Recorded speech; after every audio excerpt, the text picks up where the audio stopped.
afterwards. We are Black Horse. We are Minnesota.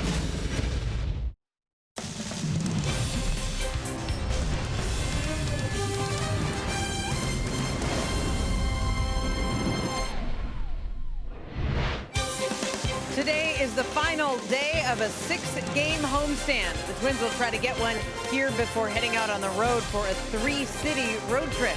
This afternoon, it's the finale for the Twins and the Blue Jays. Good afternoon from Target Field. I'm Marnie Gellner. Twins are searching for some consistency. They have gotten consistency from one player in particular in Joe Mauer, who will be the DH today. Mauer had last night a hit, a run, and an RBI all in the same swing, and he has now reached base in 21 of the 24 games he's played this season. Paul Molitor said that Mauer just keeps on rolling, that he's finding ways to give guys behind him opportunities by just continually getting on base for the Twins.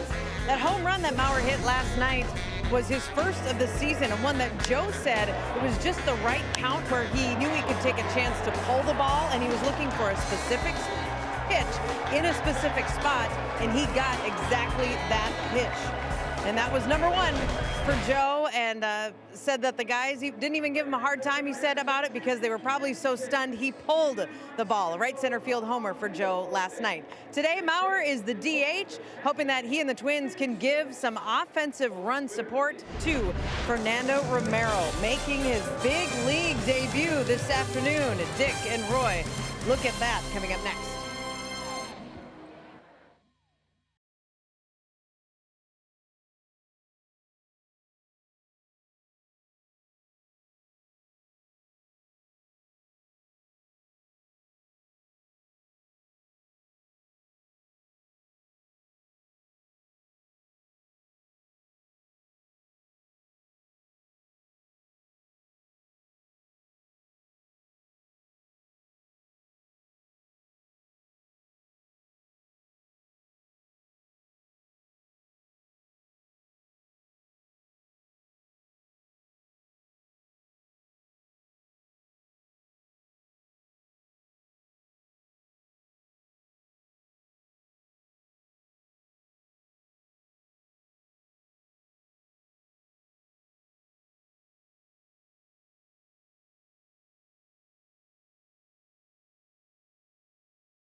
Brought to you by CenturyLink, connecting you to the power of the digital world. And by Sanford Orthopedics and Sports Medicine, for the everyday competitor in all of us. It has been a very disappointing homestand for the Twins, but they have a chance to wrap it up with a win in the series finale against the Blue Jays. It's been a disappointing start to the season for Marcus Stroman. Twins hope to extend his difficulty through this afternoon start. And for the Twins, it will be the major league debut of one of the top pitching prospects in baseball, right-hander Fernando Romero. And good afternoon to you from Target Field. Dick Bramer and Roy Smalley. We'll try to do it one more time here to see if we can get the Twins in the win column. You know, the fifth spot in a team starting rotation is usually pretty fluid. The Twins, the first two times that came up, gave the ball to Phil Hughes, but now they're going to hand it to a young man who the Twins hope eventually will pitch at the top of the rotation. You'd like to think that all the way through your fifth starter, the pitchers have stuff that can compete at this level. Well, Fernando Romero certainly has fifth starter stuff. As a matter of fact, they project him as a top of the rotation guy. Nasty slider that we're seeing there. He's got an electric fastball and a changeup that he's worked on with Fernando Rodney, who has one of the best in baseball. 3 potentially plus pitches in the big leagues, and we'll see if he can control his emotions today. Twins have played the last couple of weeks without their center fielder Byron Buxton. Well, the Blue Jays have a really good one too, and unfortunately for the Twins, he's been in the lineup.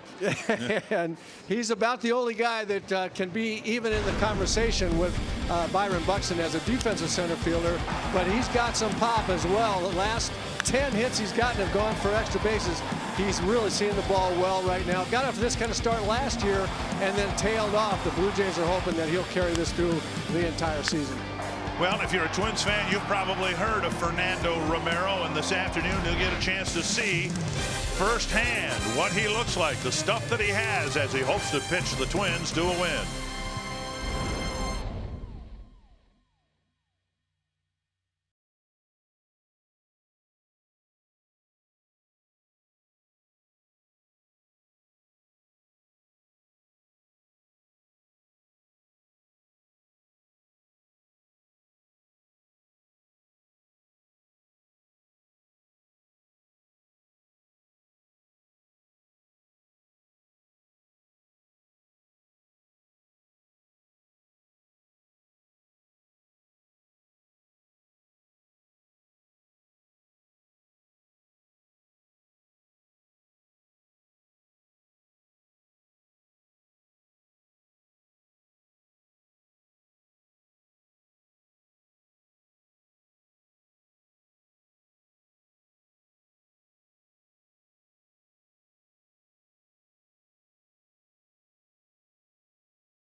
We expect temperatures to crawl into the low 60s. Dick Bramer, Roy Smalley, Marnie Gellner. We'll be joined by Justin Morneau a little bit later on as well. John Gibbons has done a great job this year with the Blue Jays. They lost their first couple of ball games. They've lost a couple of key players. Josh Donaldson's out, Troy Tulowitzki's out, and the Blue Jays are right there 5 games above the 500 mark. Twins now 7 games below. And the Menards batting order for Toronto: Curtis Granderson leading things off. Teoscar Hernandez, Justin Smoke, Yangervis Solarte, Kevin Pillar, Russell Martin, Kendrys Morales, Lourdes Gurriel, and Aledmus Diaz. Fernando Romero on the mound for the Twins, the home furniture starting pitcher. We've been very excited to see this young man pitch, and I'm sure the excitement is way overmatched in his belly right now too. So see if he can control his emotions and let that stuff play up here. Granderson in the box, and Romero's waited a long time to do this, and he's about to do it. A fastball at 95, and you'll see it by game's end, typically a couple of ticks higher than that. He legitimately can throw 97, 98. 0-1, and now low at 96.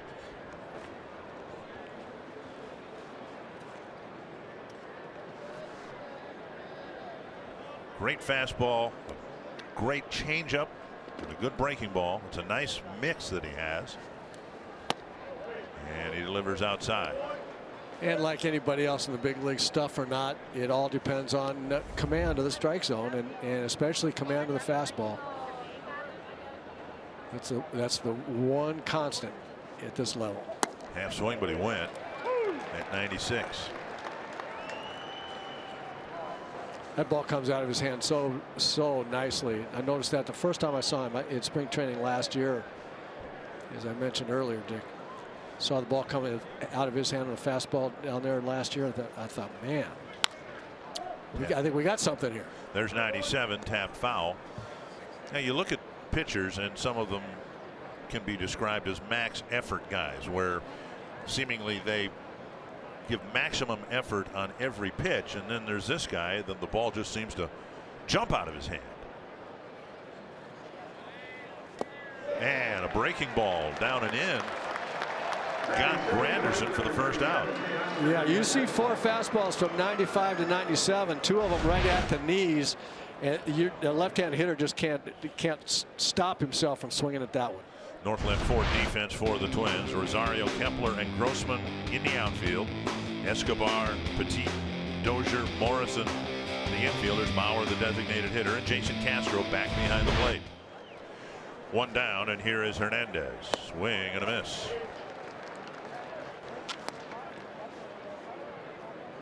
Paul Molitor was hoping that Romero could get through the first inning and then take his first normal breath. You can only imagine, most of us can only imagine what it's like to be out there and living your dream, getting to the big leagues. 2 quick strikes to Hernandez. I'm not sure you feel the bottoms of your feet or your toes for an inning the first time you go out there. Get to that dream. 97 near the outside corner, and it's still 0-2. It's trivial, and it really doesn't matter, but he is only the second Twins player to wear number 77. Tony Batista did a few years ago. 0-2 to Hernandez. 98, but missing inside. With movement, too. Had a great spring training and was hopeful of making the team out of spring training. Breaking ball, line, and a great catch at short by Petit.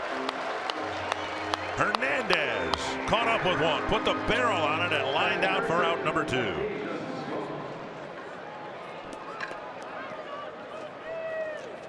Hernandez got a kind of a gimme cookie breaking ball there for Romero. He's going to throw a hanger right in the middle of the plate. Oh yeah! And Petit makes a very nice lunging backhand stab. And now Justin Smoke. Missing inside, ball 1.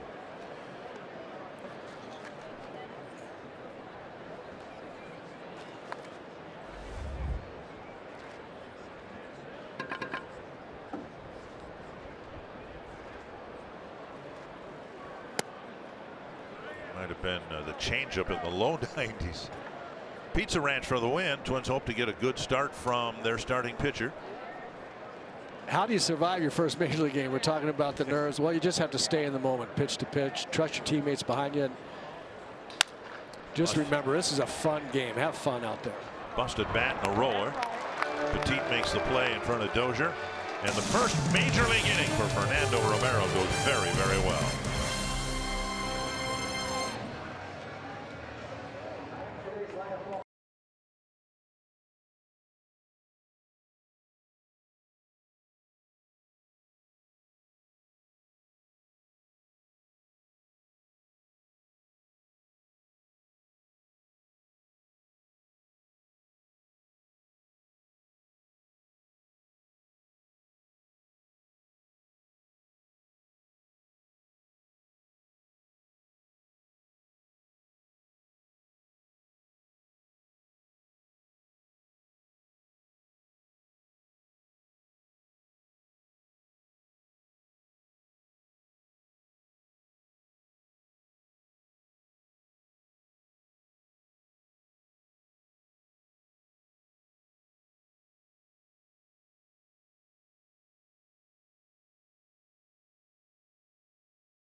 pitching prospect can step up and in some magical way give his team a lift here today. The Menards batting order has Dozier back in the lineup, leading off, then Joe Bauer, Max Kepler, Eduardo Escobar, Eddie Rosario, Robbie Grossman, Logan Morrison, Gregorio Petit, and Jason Castro. And the home furniture starting pitcher today, Marcus Stroman, off to a start that he wished were not the case. You see the numbers there. A lot of walks. He's got good stuff. He's been a good pitcher, but once again, it's command of the strike zone or forget it. Brian Dozier goes after the first pitch, strike one. It's a sign of a team in a slump. You lose a couple of, in this case, right-handed batters to injury, Buxton and Sano. And your most consistent right-handed hitter picks that time, not that you pick these things, but picks that time to go into one of the worst slumps he's had as a big leaguer. 3 hits, 34 at bats, and now it's 2-1 to Dozier.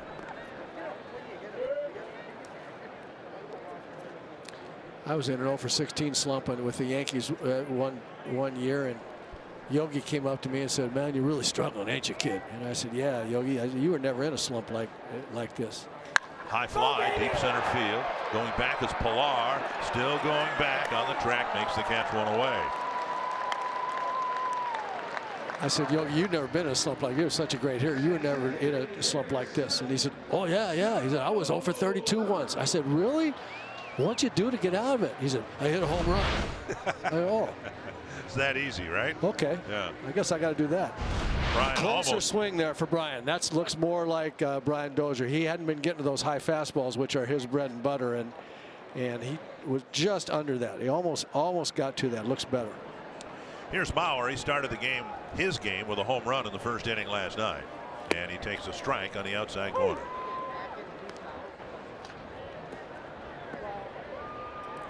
Blue Jays off to a great start, even though Stroman has really struggled with the control issues Roy talked of.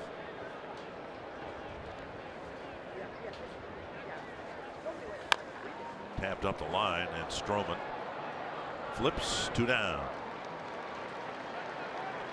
That'll bring up Max Kepler. Northland Ford defense for the Jays. A couple of veterans and a young outfielder, Granderson, Pilar, and Hernandez. Solarte at third, Diaz, Gurriel up the middle. Justin Smoke at first, and Russell Martin back behind the plate. 2 down, and now Max Kepler. Kepler has mashed his way to a .300 batting average. And he takes low, ball 1.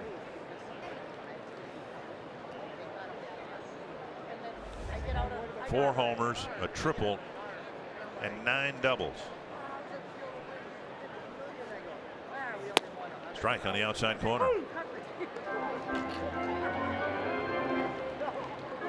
Max looks, I think, as comfortable as I've seen him look in the big leagues. He's been through good streaks before, but he just looks very solid right now. Check swing foul, and it's 1-2. I thought Justin brought up a good point when he got his 3 extra base hits 2 nights ago. They were on 3 different pitches.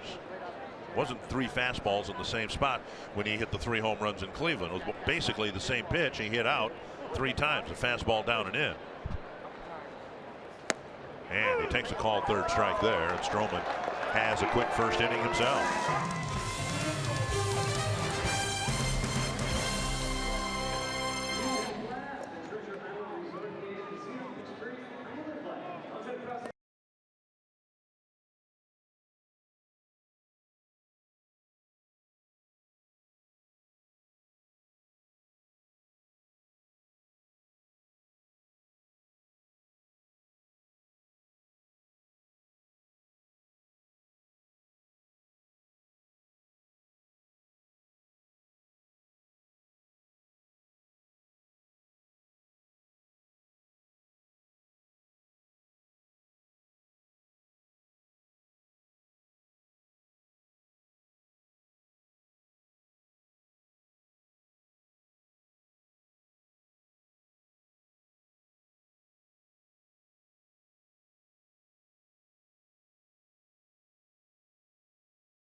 Target Field, and here is your scoop from the clubhouse. Irvin Santana had a good day yesterday. Threw pitches off the mound, 30 of them total, all changeups and fastballs, and he did throw some sliders on flat ground. Trevor May pitched in extended spring training yesterday, 3 innings. He threw 46 pitches, and Paul Molitor said the Twins will now work on a timeline to getting May to Rochester. And Molitor said he spoke with Fernando Romero yesterday. They had a little chat just about his debut and all of the things to expect, but Molitor said today he was just going to let Romero go through his routine and just kind of get settled in by himself, make his big league debut, and hope it's a good one. And it certainly was a good first inning. Anyway, Dick and Roy. Yeah, we'll see how it progresses. Thank you, Marty. Strike one to Solarte. Will be followed by Pilar and Martin. Is that the changeup? 90-91 miles per hour. That's a 90-mile-an-hour changeup, and you know that gives you an idea of the fastball velocity. Generally speaking, a pitcher will throw a changeup about 8 miles an hour, sometimes 10 miles an hour slower than his fastball for maximum effectiveness. You see the little flap of the sign there. There's a 92-mile-an-hour changeup. I'm pretty sure it was a changeup. Was it? See so far a 10-mile-per-hour spread between his high of 98 and the slider maybe at 88. Tap to the right side. Dozier to Morrison. 1 away. Dick Bramer, Roy Smalley, and Justin Morneau joining us up here in the booth again.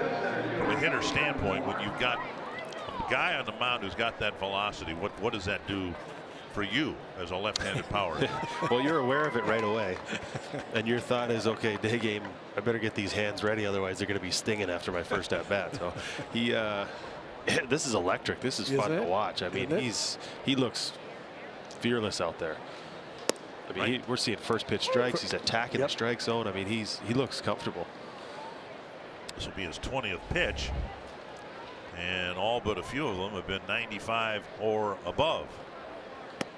There's a slider at 87. And not the best spot for a slider. That's the pitch that Hernandez lined out to short on in the first inning. The only thing that Paul Molitor didn't know about Romero is whether or not he was going to be able to command the slider effectively, and even the fastball to some degree. But boy, does he look comfortable. Justin's absolutely right. I mean, he's just absolutely pounding the strike zone with electric fastballs. And you know, Justin, Dick brought up a second ago about max effort guys, and you and I were talking about that before the game yesterday. I wasn't aware of too many pitches out there that didn't look like they were throwing as hard as they could most pitches to me. Breaking ball hit to left, and Pilar gets a single. After all the extra base hits he's had, Pilar gets a breaking ball and lines it sharply to left. But I guess what I was going to say is one of the things that makes you look like you're not a max effort guy is a delivery this smooth. He looks like he's just in total relaxed mode with his body, and that arm whip is pretty special. Yeah, and I think there's no such thing as an easy 97. I mean, 97 is 97. You don't have much time to react to it, but it appears as a guy who is smooth and fluid, and the ball comes out of his hand easy, it kind of jumps on you a little bit more. And when a guy's max effort, it's almost like I don't know if this is a good analogy or not, but if somebody looks like they're getting winded up and they're getting ready to punch you, you kind of tense up at the same time. You feel him getting ready to give you his best. So when a pitcher has that, that's kind of the max effort that we're talking about. Is a guy looks like he's putting everything he has into throwing it, and Romero doesn't appear to do that. He's getting everything out of his arm. It just looks easy. And that's when it sort of jumps on you in the zone, and you're fouling balls off that you feel like you should have hit. And you look up and you go, wow, that was 97. I just got beat on that. Right. Pitch is up, ball 1. There aren't too many pitchers. You think of Justin Verlander, who when he became a truly great pitcher, he was not throwing 98 all the time, and for 5 innings. He was throwing 93, 94 for 8 innings, and when he needed 98, he'd go back and get it. But there aren't a lot of guys that have that kind of ability. No, there's a reason that Cy Young's and the no-hitters, now the World Series title, and the success he's had in Houston. He's a one, and he gets paid like a number 1, and there's a reason. And those guys are rare, but I don't know. I like what we've seen so far. We're not going to put that on Romero after an inning and a third in the big leagues, but you know, he's looked impressive so far. 1-1 to Martin. And the ball gets away from Castro, and he recovers quickly. This is what I want to see. You know, Twins will take all the 1, 2, 3 innings they can get. But ultimately, how will Romero fare with a guy on base? Pitching from the stretch, will he have the velocity and the command? That one tailed inside, and it's 2-1. And I think we saw it a little bit with John Curtis last night. The runners got on, the game sped up on him a little bit. He had a little trouble controlling the run game, so we'll see how he reacts to that. Boy, a snap in the glove of that fastball at 95, and it's 2-2.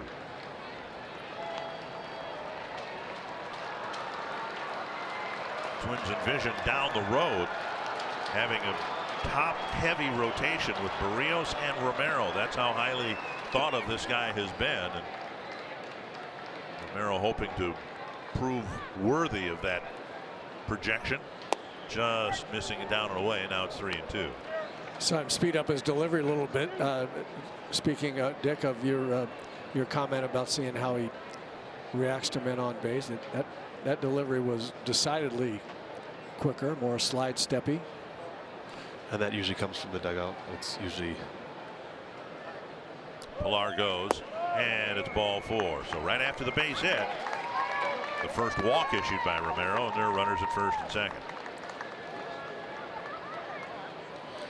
And going back to that, him speeding up his delivery, that's something that you'll see the catcher look over to the dugout, and the catcher's not looking for the signs. In the big leagues, the bench doesn't call pitches, but they control the run game. They look at it, and they're allowing the catcher to concentrate on what pitch he wants to call, and then the catcher looks over and they say, okay, we're going to slide step here, or we're going to pick off, or we're going to pitch out. That stuff basically all comes from the dugout. So the pitcher sees the sign, and he knows, okay, I need to use a slide step here, which is a quicker delivery to the plate. Up and away to Morales. And as things unfold here, and of course Romero's hoping to get a strikeout, maybe a ground ball double play, we might have, with the guy making his major league debut, the first time when there'll be some restraint shown with mound visits from Castro, the veteran catcher. The rookie's out there. He's got a couple guys on base. He needs to command the strike zone again, and he'll have to do it pretty much on his own without a lot of consoling from his catcher. Missing up and away again, and it's 2-0. And I think catchers are going to get more comfortable with that. And you realize who you have in the bullpen. We have quite a few veteran guys in the bullpen. So if he needs to use 5 mound visits in the first 5 innings, I don't think anyone would, you know, criticize him for going out there and trying to settle this young pitcher down. So you worry about later in the game, and those guys can figure it out. You got Addison Reed down there. You got Rodney, who's been pitching forever. You got guys that shouldn't need a mound visit. Exactly. Right. So if it's needed, I don't think he should. If his instincts are telling him this is a good time to go out for a visit, then he should be able to do that without worrying about it. I think we've seen. I don't think we've seen anyone so far run out of mound visits this year, and catchers are trying to be very cautious with it. But hopefully Castro's not trying to save anything for later, when you know the game could turn in the first or second inning, and a mound visit could make a difference for that young pitcher. Absolutely right. One of the things I'm saying is trust your teammates, and I think you trust your teammates to do exactly as you say. Pick him up, pick his psyche up a little bit, calm him down. 6 mound visits when the pitching change doesn't count as a trip. That's a lot. Should be enough. Right? That's a lot. You should be able to go out and talk to this young man. 2-2 to Morales.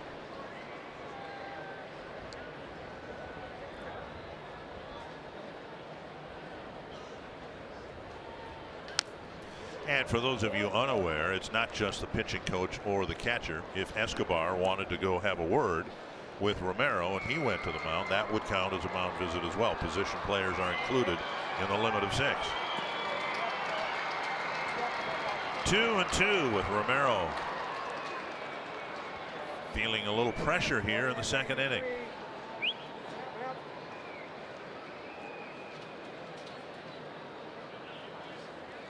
That's a big strikeout against a veteran hitter.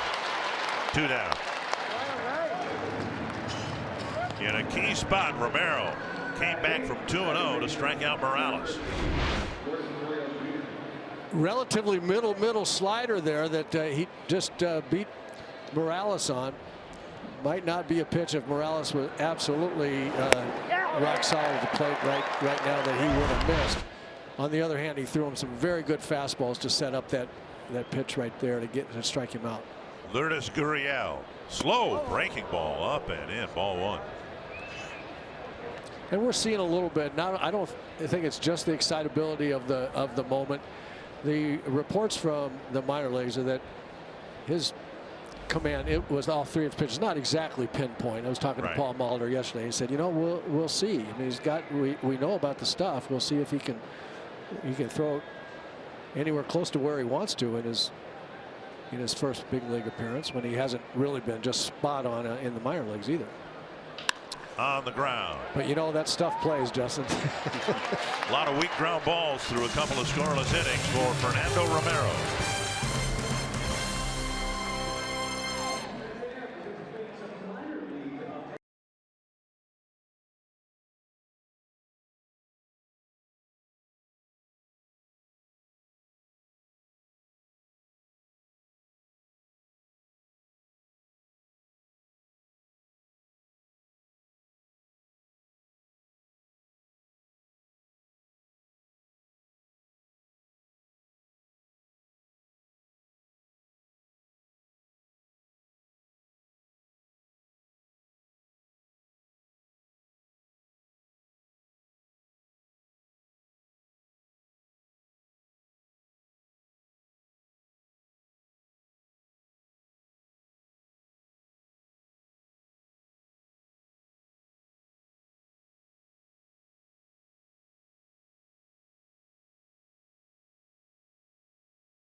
Fernando Romero. Sanford Health Injury Report. Twins are hoping Byron Buxton will get back to the lineup soon. He will accompany the team on the road trip. Suffered a hairline fracture in his left big toe, trying to rehab from the migraines, and it was sore today after pushing it yesterday. Played catch. He hasn't really taken off and done any running yet. Unless or until that happens, I don't know that we can think of his return as being imminent. Paul Molitor was asked whether Buxton would go off on a rehab assignment, and he said, well, that's a good question. The sense I get, and it's just the vibe that I'm receiving, they're going to activate him up here and let him play. I think the need is here, and even though he might benefit from having 2-3 games as a hitter in extended spring or something like that, I would be surprised if he ends up going on a rehab assignment. Yeah, that was something as a player you always tried to fight. You never wanted to go down there, and no. But at the same time, it depends on how long he's off. I mean, he hasn't played in a while, and maybe if it's like August and he's a high fly to center field, and Pilar is tracking it. Another one on the warning track, almost a mirror image of where Dozier hit his one away. Ball seems to be carrying pretty well today too during the day. But if you're August and you're 400 at bats in and your swing's kind of locked in, but Bucks got off to a little bit of a slow start, so it'll be interesting to see. You know, if he's 3 days away or 5 days away, then that's different than him being another 10 or 12 days away. Right. That's a long time to go without seeing any pitching and jumping in against major league pitching. That really is, and on top of that, he didn't have that many at bats, you know, consistently when the season started because of the weather, right? I mean, he missed a lot of at-bats. This one hit well to left center field, and this is chased by Pilar. It is back and gone. Rosario into the bullpen.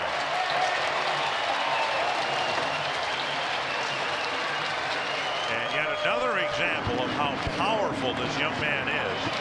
That's a long way for a left-handed batter to hit a baseball. Some of the best power that there is in baseball to the opposite field. He came up, first pitch he ever saw in the big leagues. He hit that one. Look at that ball. He drives the big end of the bat to the ball with his hands as well as anybody. And he looks so bad. I don't know if he saw something on video, because he looks so much more balanced the last 2 days. Those swings he took last night in the swing, he looks as good as we've seen him this year at the plate so far. But you know, Justin, it looked to me like as we watch this StatCast, the X velocity almost 104 miles an hour, 395 feet to the opposite gap is a blast for anybody. Eddie Rosario hits it that way as well as anybody. His swing is demonstrably shorter and quicker than it was for a week or 10 days. It looked like he was a little home run conscious to me or something. He was pretty long and big to pull field, it looked like, and that's not him. He is in the center of the diamond and then let his hands take the big end of the bat to wherever the pitch is. That's what makes him so successful, and he had gotten away from that. And last couple of days you could see it coming, it seemed to me like. 1-2 to Grossman. A high fly to center. Pilar will come in. Whatever it is you're describing might have been the result of the Puerto Rican trip. I mean, that was a big deal for Rosario and for Barrios. And Barrios reacted very well to the pressure of playing in Puerto Rico, and maybe Rosario, in trying to do something extraordinary, got himself into a little bit of a bad habit. And I know how that goes. I think I was 1 for my first 25 when we went to Toronto. The first series I was 0 for 12 or 13. Then I think the last game of the second time we went there, I finally got a hit. And I remember that. And you still have the baseball, don't you? Oh, I'm sure I do. Yeah, you just get up there and you get Toronto was my team growing up. All the games are on all across Canada. I mean, it's Canada's team, and I got there and this was tapped to the right side. Smoke has an easy play. We'll continue that thought. The Twins on the board. Romero's got a lead to work with thanks to Eddie Rosario. 5th home run of the year.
Local Northland Ford dealer today. By Grand Casino. The best stories start here. And by Menards. Save big money at Menards on all your home improvement needs. Ledmes Diaz swings at the first pitch and lifts it very foul down the left field line, just coming down now. 1 strike. And Romero, who pitched out of trouble in the second, also got a run in the bottom of the second, so he's pitching with a 1-0 lead. Diaz, Granderson, and Hernandez will hit here in the third. And that was the momentum we haven't, those breaks we haven't seen the last few days. He managed to pitch out of a jam, and then all of a sudden we come back and score some runs, and, right. and that's kind of been the difference. And you're always looking for positives, you're always looking for turning points, but that could be a turning point right there, even though it was in the second inning. That can change the game completely right there. Playing with the lead is so much different than trying to play from behind, especially for a young guy making his debut in the big leagues. Tap foul. Well, I've got circled in my score sheet the strikeout of Morales at the top of the second, because that might have been a big turning point early. Fell behind 2-0, came back to get him, and now he's ahead 1-2 to Diaz. I'll tell you one thing, we have not seen one Toronto hitter yet have a good swing at a fastball. We've gotten some base hits on breaking balls. They hit 3 line drives on kind of mediocre sliders, hanging as far as location goes. But there isn't anybody that's had a good swing at that fastball, and it's because not only velocity but movement. The right-hand hitters are just having that ball burying on their hands. That's how he got the last ground ball to get out of the inning last inning. He's off the breaking ball, and it's a full count. At the same time, just because they haven't hit it well doesn't mean that's the only pitch you're going to throw. No, absolutely not. The fastball's effective when you're able to throw the off-speed stuff over for strikes. Absolutely not. He's not going to be able to go 2 or 3 times through the lineup with just fastballs, no matter how good it is. But there's another example. That ball just running in on the fists of the hitter. And I guess the point that I was going to make is, if he can find command of that slider, then that fastball sets up that pitch so well. I mean, they're going to have an awful lot of trouble. But if he can't throw a slider, then he's got an issue. Leadoff walk to the number 9 batter. And Diaz is aboard for Curtis Granderson. And like we've seen with Jose Barrios as a young kid, and still now, the only thing standing in the way of Jose Barrios throwing shutout innings practically every time out there is how many strikes he's throwing, or put better, how many balls he throws. Because with pounding the strike zone with that stuff that these guys have, not walking guys, it's going to be very hard for lineups to muster any kind of offense. There's a strike on the outside corner. Granderson went down swinging his first time up.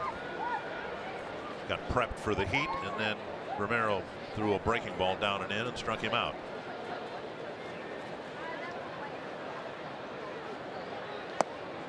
Low, and it's 1-1.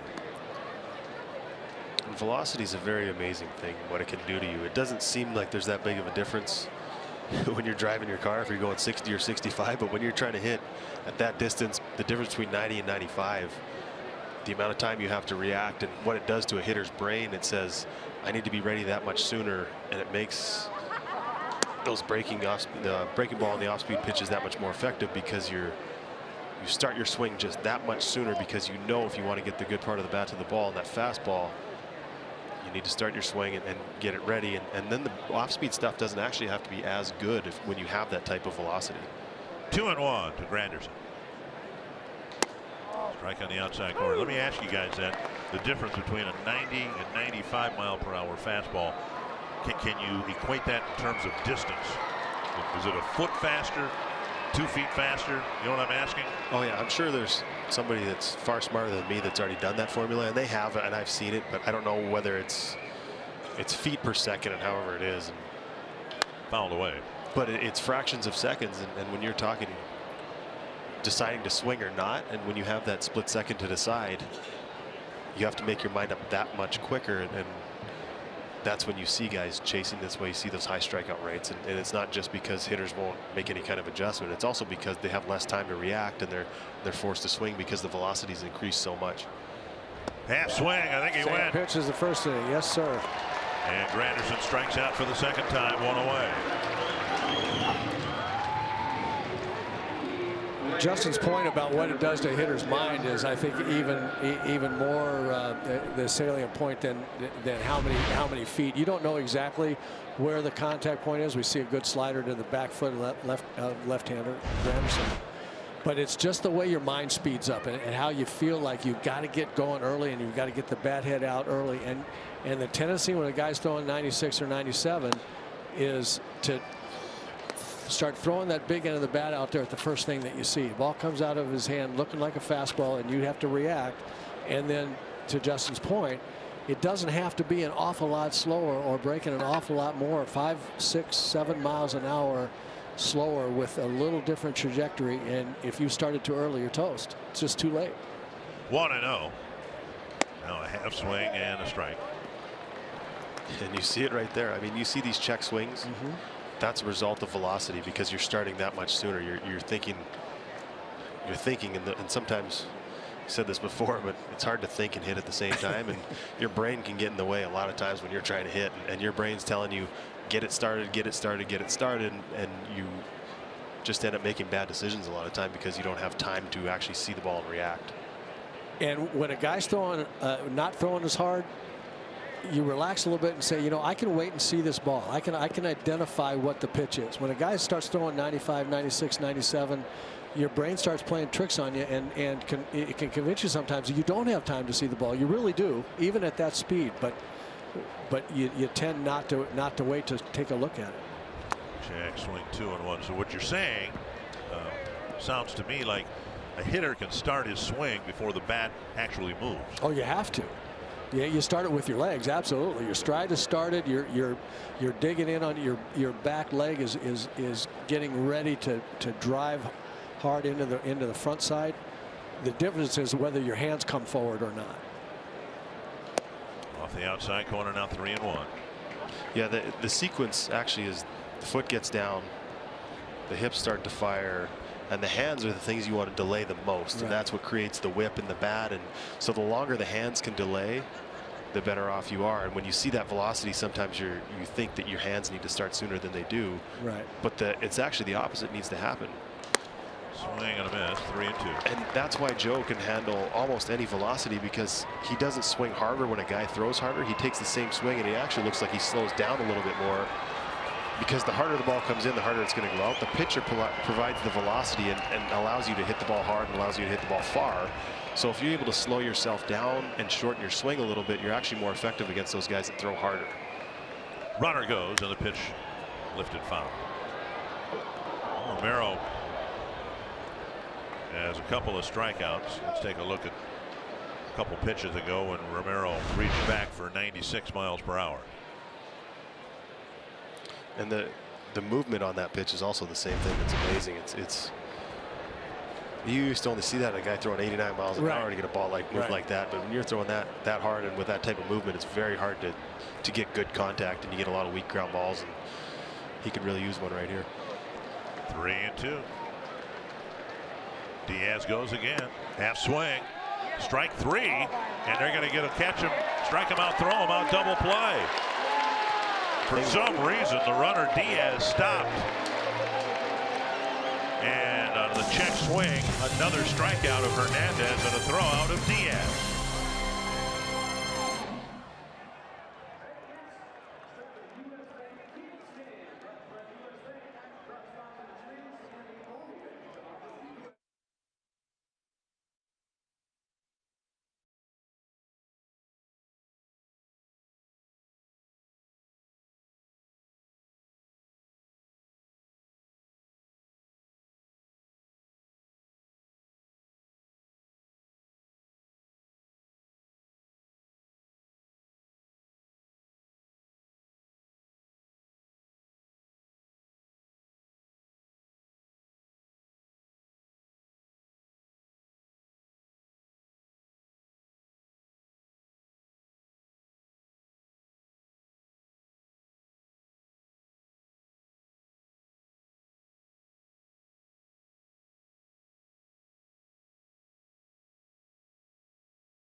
just 3 men in the inning, and John Gibbons was tossed out for arguing balls and strikes. He was tossed out while remaining in the dugout, and now he came out to get his money's worth.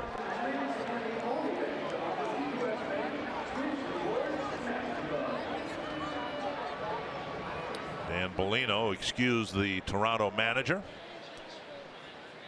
And it's still 1-0 as we go to the bottom of the third. Gregorio Petit will lead things off, then Jason Castro and Brian Dozier.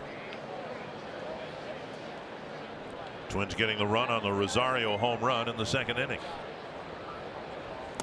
Strike on the outside corner. Petit with a couple of hits in his Twins debut last night. Made a nice defensive play in the game already, catching a line drive in the first inning. On the ground and off the tip of the glove of Solarte. And Petit has his third hit. Important for the Twins because the guy he's in the lineup for today, A-Ray Adrianza, has really been scuffling at the plate. And Petit, at least, is getting on base.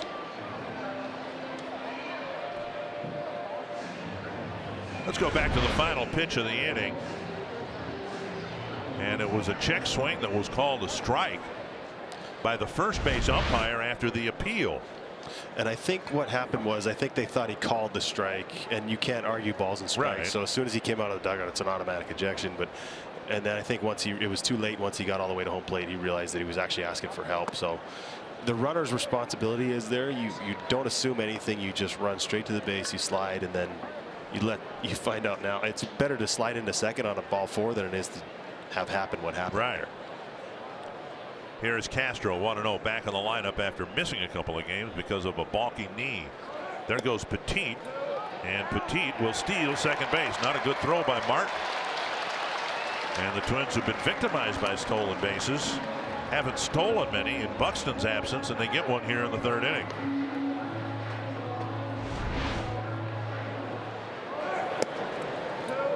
And he got himself an off-speed pitch. Yeah, that was the key.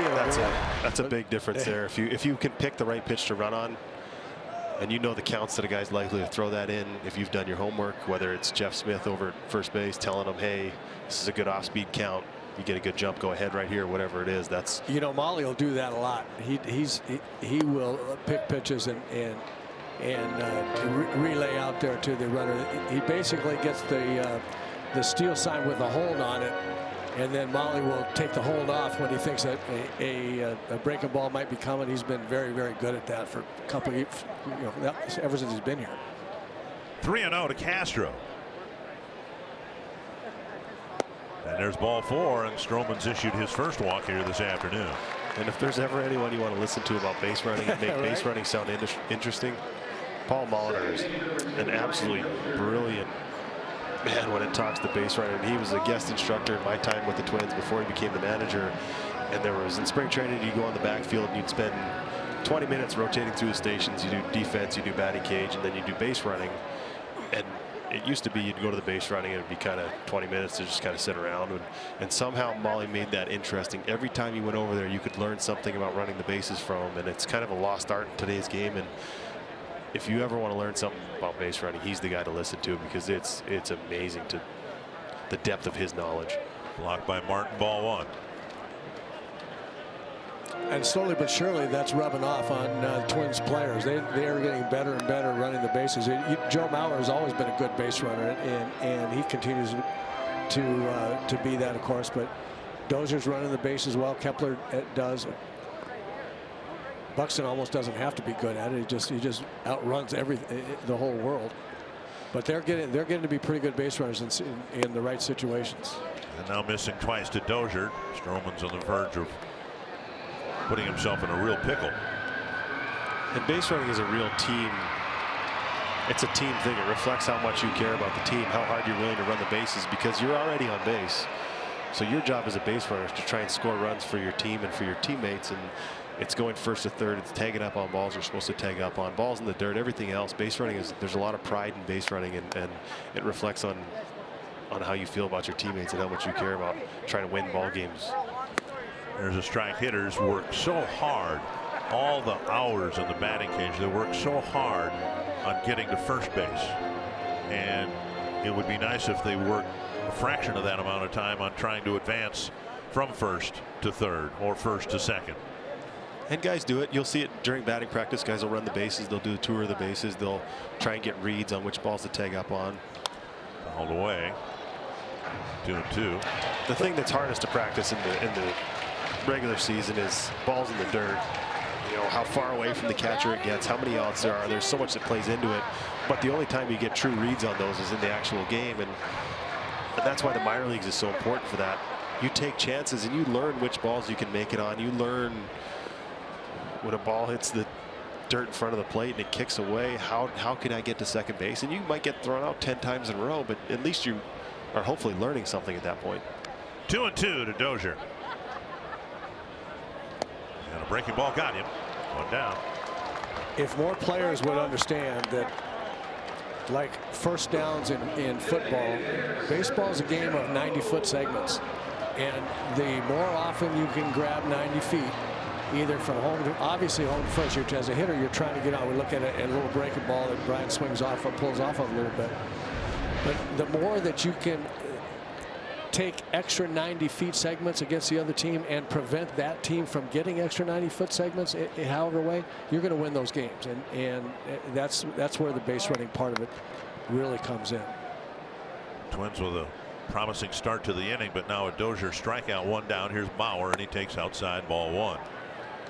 Been so many opportunities like this in this bad 2 weeks of baseball where the Twins have had a chance given to them or earned to put up a crooked number with a good at bat or a couple of good at bats, and they've come up woefully short in opportunities like that. See if they can cash in here in the third. There's a strike. What we saw last year from the Twins offensively is when they were presented with the opportunity that you're talking about, when they had a chance to get a big inning, they cashed it almost without fail. And it was not just because they got 8 hits in a row. If a team walked somebody, made an error, walked somebody out, if they presented the Twins with an opportunity to have a big inning, the hitters would come through and deliver, 3, 4, 5, 6 runs. And we saw it time and time again. And you're right, they have not done that this year yet. Especially last year in August and September. Right. They were really, really good at that. 1-2 now to Mauer. Mauer hit a little number up the line, fielded by Stroman. And sometimes all it takes is one guy. It doesn't have to be the whole lineup getting those big hits. Sometimes one guy getting a hit in that big situation takes the pressure off of everybody, and everyone's allowed to settle in and relax. And then it just kind of snowballs down. You see a lineup, hitting's contagious, the old cliche, but. Driven to right. Bauer delivers a hit. Petit to third. Being held up at third. Hernandez has got such a powerful arm. We saw it 2 nights ago. The Twins aren't too eager to run on that arm. And Bauer's filled the bases with a single, and now Kepler will bat. I really like that Hernandez. I haven't seen him play before, and in these 3 games, he's shown me an awful lot of athletic ability. You're not going to get Joe out with a 2-strike changeup. You're just not. He waits too long on the ball. Drills this ball on the right. Hernandez does a good job charging. Petit, not the best read off the bat, but not bad. But the ball is hit so hard that Hernandez has such a good arm that with 1 out, Gene Glenn holds him at third. Tapped up the line, and a run will score. And it's 2-0. It's 1 o'clock, first Wednesday of the month, so the sirens have been sounding here for the last minute or so in downtown Minneapolis. And Stroman trying to make sure that a real tragedy in baseball terms doesn't occur here in this third inning. So far, just 1 run scored. Kepler driving in his 11th of the year. And now 2 men out there in scoring position for Escobar.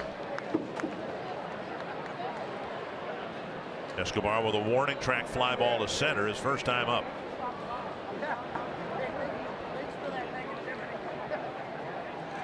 Nearly to the backstop. Nice catch by Martin. And this at bat right here is the at bat that could release that pressure valve. He gets a big hit here, the one that's been missing for the last couple weeks. Even if it's just a blooper into center, a little broken bat, something really will take the pressure off of everybody at this point. And again, the 1 o'clock siren wails.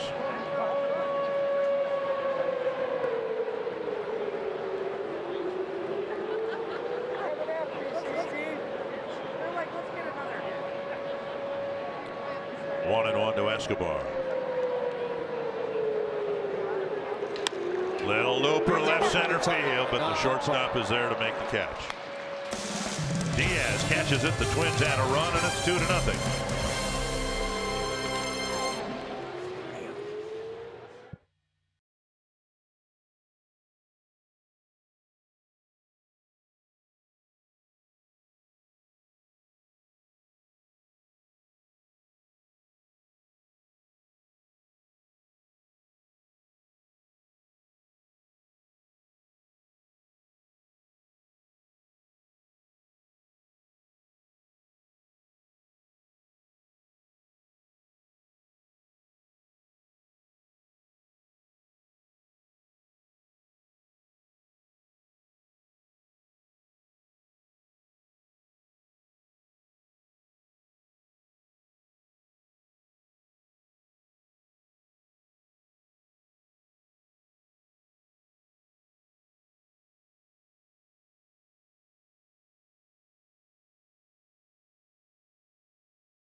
He was thrilled to get his big league call up, but making the call to his family was pretty special too. My family, my dad, my mom, my brothers, my grandma, they all been jumping up and down with happiness, man. So happy. Oh, hell yeah. So excited. Yeah, so excited, man, to be here with my second familia, Minnesota Twins. And Fernando said he will not have family in the stands today, but they are watching from the Dominican Republic, and they are pretty proud, I would bet, of the job that he's done so far here today, guys. Yeah, so far so good. He's issued a couple of walks. He pitched out of a jam in the second. And he's got a 2-0 lead, pitching to Justin Smoke here in the 4th inning. And the pitch count reasonable. This is number 58. There's a strike. And it's hard to imagine the happiness that you have when you achieve your dream. It's a childhood dream from the first time you went out there, and it's not a goal, it's a dream. You know, playing Major League Baseball is something that's really special, and it's a privilege, and the further you get away from it, the more you realize it. And it seems like he realized it from the first day, the moment he got that call, and the emotion that goes through it. And you think of the people that got you there, your parents, and teaching you how to hit and driving you to the games, and all the volunteer coaches and everyone else that goes into it. It really, they say it takes a village. It takes a village to get somebody to the major leagues, and to see a young man with an appreciation like that is pretty special. 3-1 to Smoke. He walked the leadoff man in the 3rd, pitched his way out of it, drilled to right field, and Smoke has a solid single. Leadoff man on again here in the 4th inning. Started with a strikeout of Granderson. He's actually struck out 3 along the way and gotten some weak ground balls as well. Well, he's got great stuff. There's no question about it. He's got a lively, moving fastball. He's got a good breaking ball and a good changeup. It just is a question of throwing those pitches where he wants to. And again, like we saw with Smoke, I mean, these are big league hitters. You give them 3-1 counts on fastball, strike, and they're going to get some hits. It's just stay ahead, stay ahead, stay ahead. Here is Solarte, popped up, short left. And a long run for Petit. Rosario was playing back near the warning track, and Petit makes a nice catch.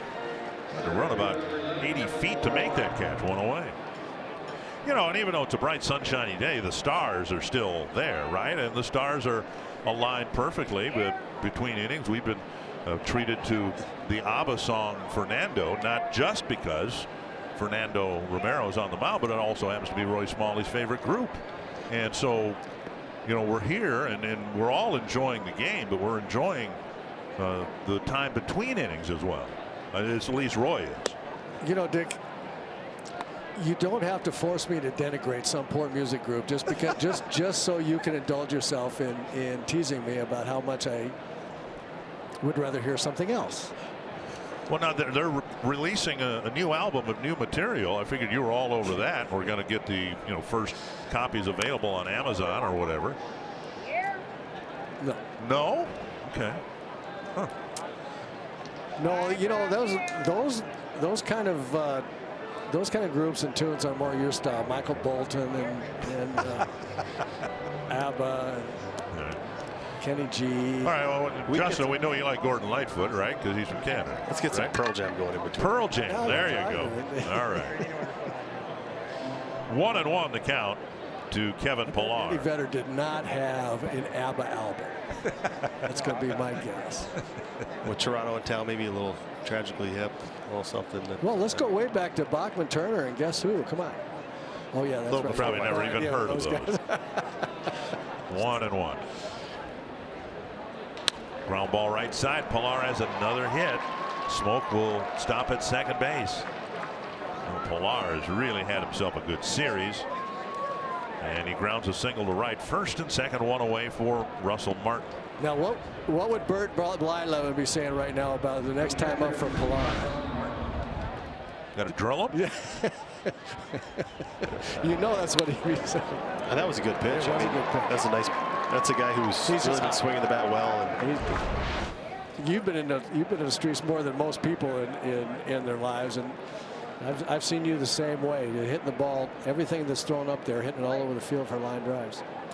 3 hits, 2 walks allowed, and Romero delivers an off-speed pitch over for a strike.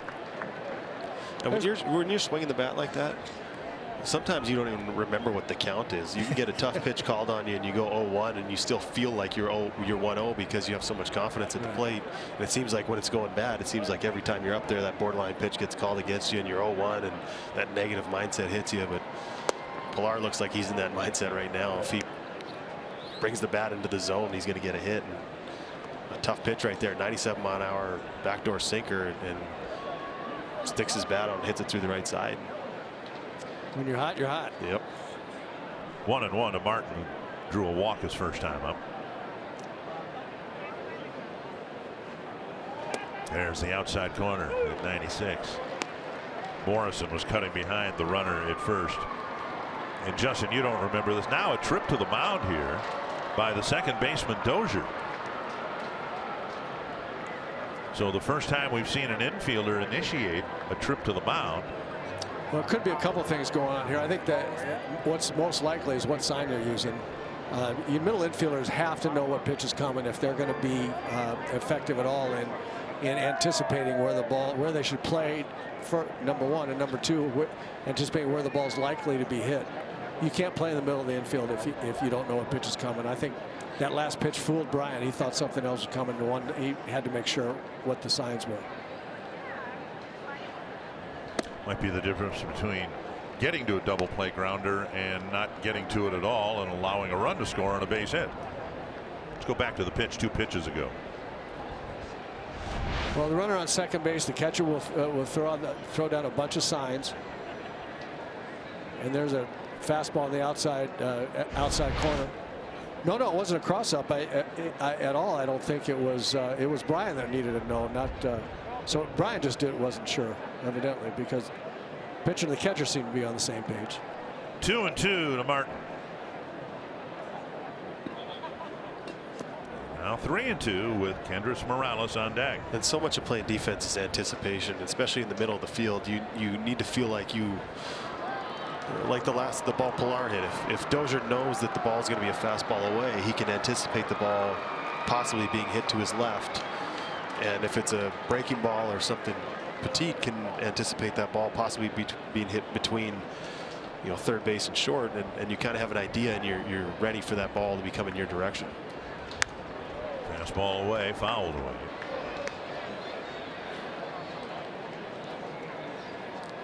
Well, it affects everything. It affects who covers second base. If there's a guy only on first and it's a potential steal situation or a hit and run situation, who's going to cover the base? You can't play in the middle of the infield without knowing what pitch is coming. Full count to Martin.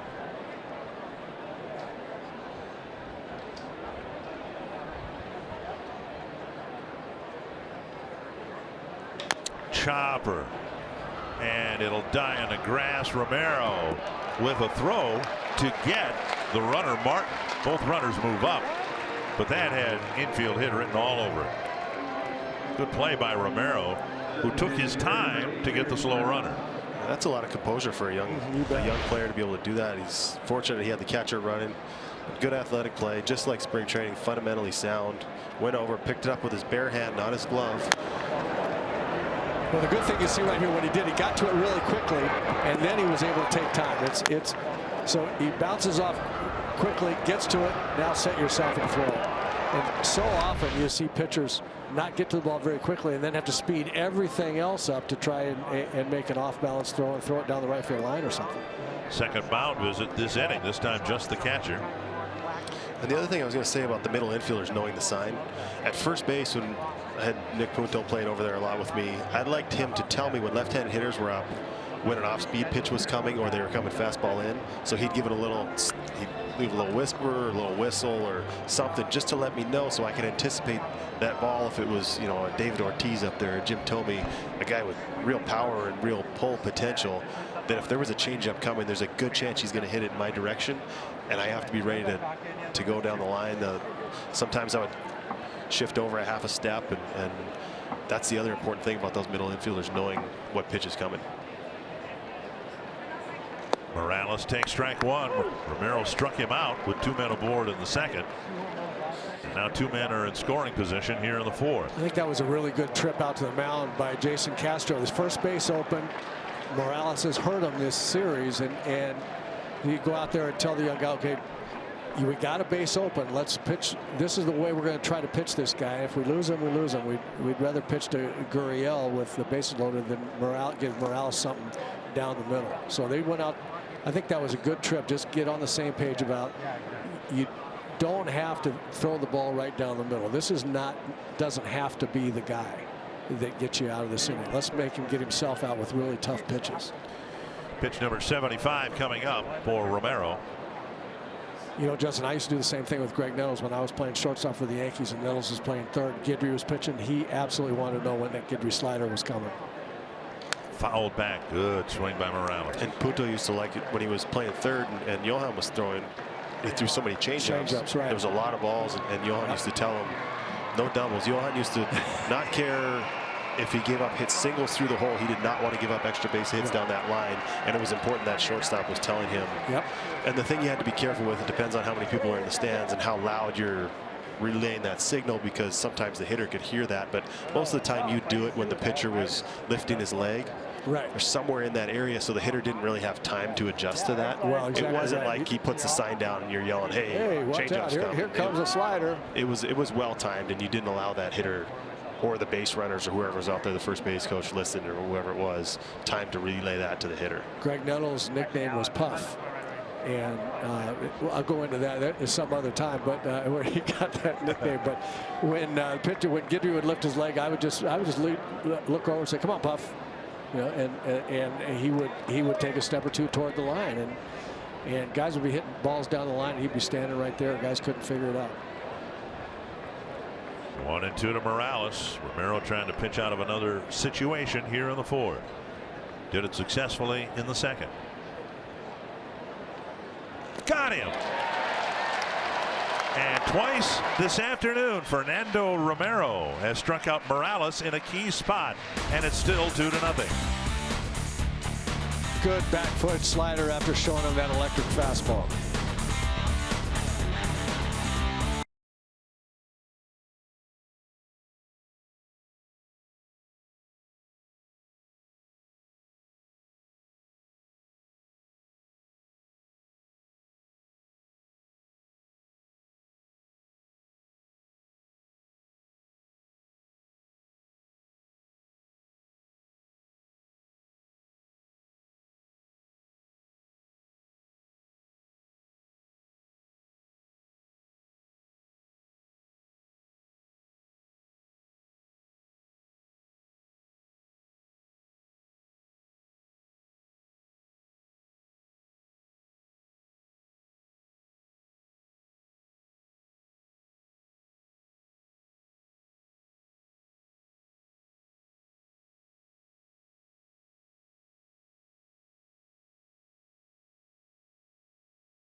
homestand and series finale in today's Coors timeless moment on this date in 1939.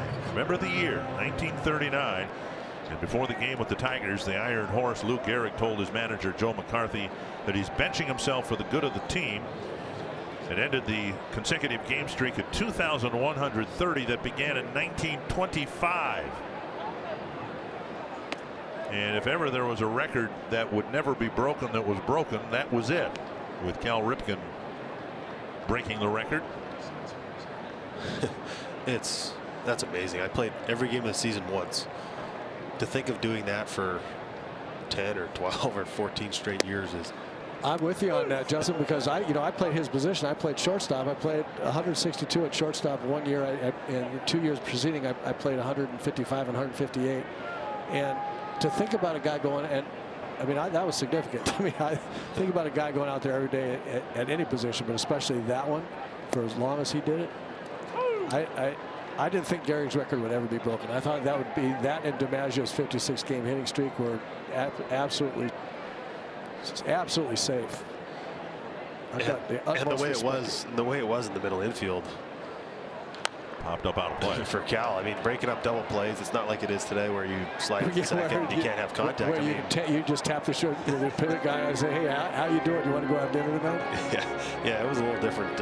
Him playing with broken fingers and all that stuff he played through was just, it's amazing. And I think until you go through a whole season and you play 162 games, even if you don't play 162 games, you're around, and the focus and the concentration is not just the physical, it's also the mental of going up there every single at bat, facing the best in the world, and trying to go and battle through everything and being able to be successful and turn out to be a Hall of Famer like Cal was, and what Gehrig did was amazing.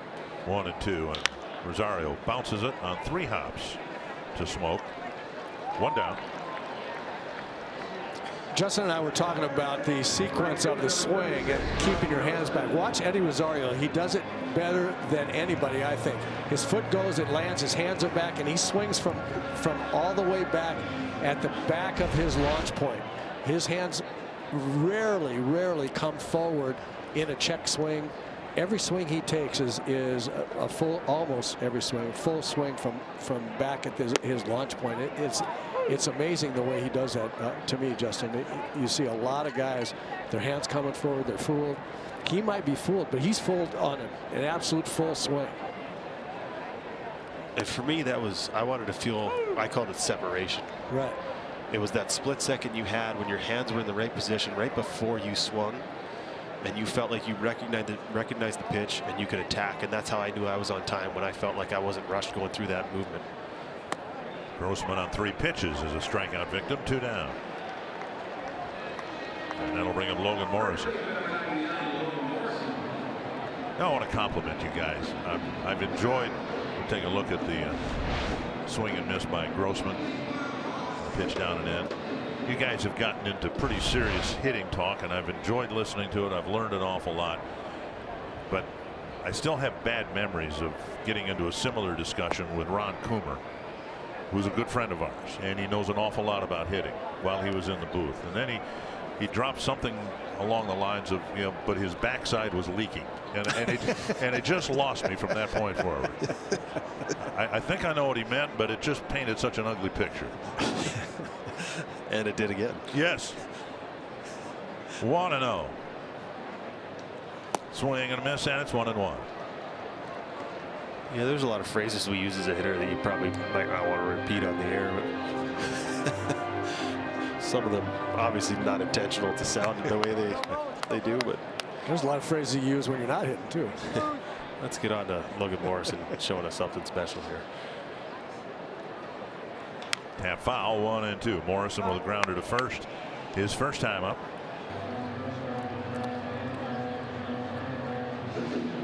The definition of not swinging well generally starts with all the pitches that you get to hit that you miss, that you swing and miss or foul back, and there's some little mechanical something going on, and it gets you in tough counts all the time.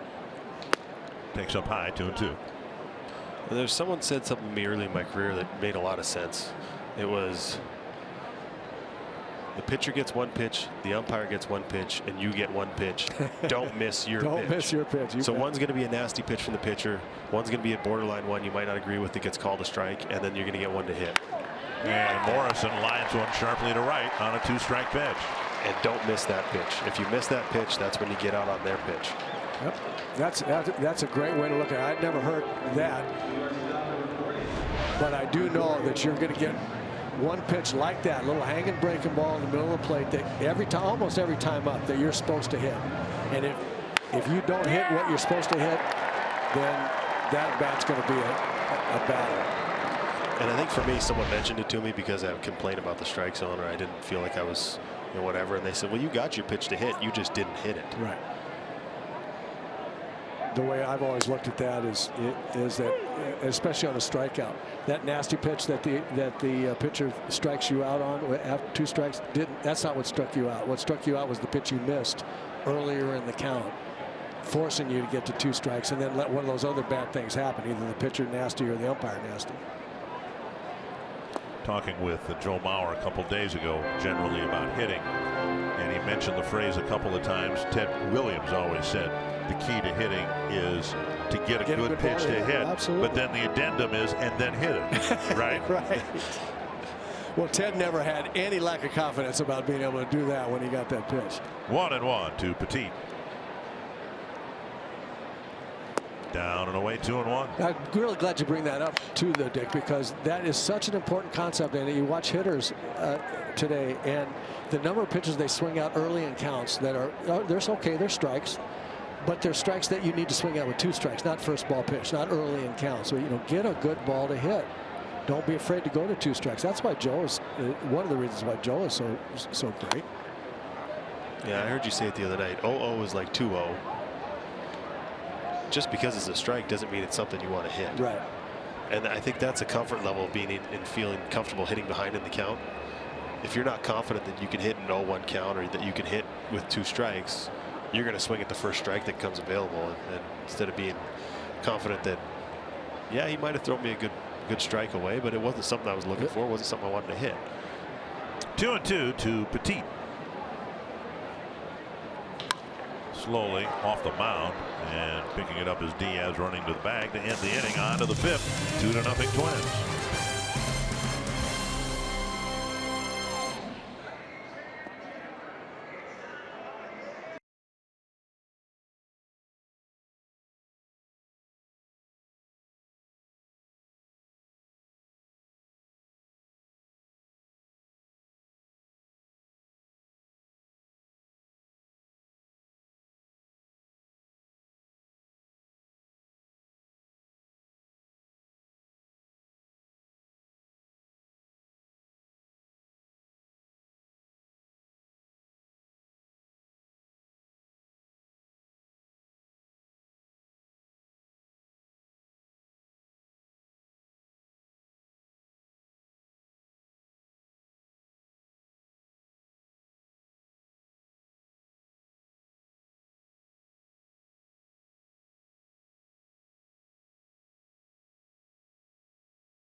Leading 2-0. Hasn't been much for the Pepsi fans of the game to be excited about in this homestand, but the Twins are leading. You got some ice cream.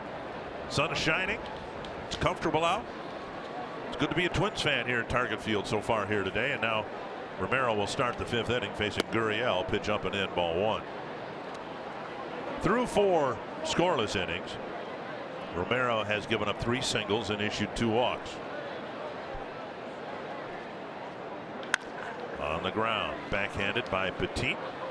Over to Morrison. Chest high throw, perfect throw. You like those as a first baseman, don't you? When they're just chest high, you don't have to stretch, you don't have to lean one way or the other. Yeah, I mean, that's. You're wondering whether you ever had one that was delivered like that, right? Oh, I had plenty of good infielders over there that were there. I took pride in my guys not making errors if they made a bad throw, but. To the left field corner, and Rosario will play it off the wall, and Diaz runs to second with a 1-out double.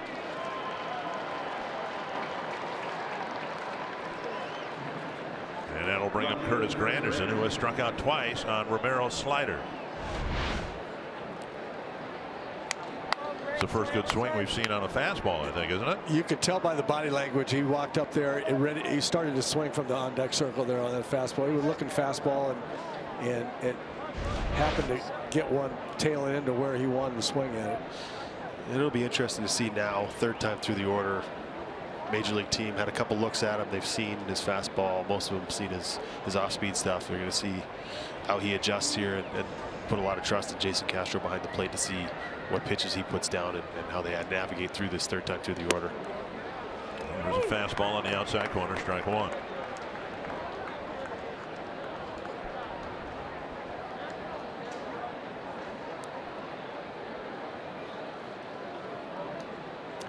Marlo Hale managing the club now, with John Gibbons having been ejected. Boy, I like this. Justin coming right back at him. He gives up a first pitch double on a fastball there, top of the order. As you mentioned, 3rd time through, and he just comes right at Granderson with two fastballs, gets him 0-2 right away. Yeah, when you see a guy give up hard contact, even the ground ball, the first one hit to short was hit decently well, and then he hits another hard contact, but he hasn't shied away from the strike zone since those 2 hard hit balls right there. Right. Ooh. Slider in the dirt. Granderson, in fact, was he hit by the pitch? Yes. So the runner will have to go back to second base, but on an 0-2 pitch, Granderson's hit. And that was kind of a veteran move by Granderson right there. He didn't tell him that he got hit. He was trying to stay in the batter's box because he knew that runner gets to go to third base. When he gets hit. But I don't know. Did he get hit? Yep. Hit him on the foot pad there. Front foot. Yep. So Granderson figures he's going to get a chance to hit with a runner on third, less than 2 outs. If that runner now we got first and second and the double play still set up. But Granderson didn't look like he wanted to get hit right there. He looked like he wanted to stay up there and hit.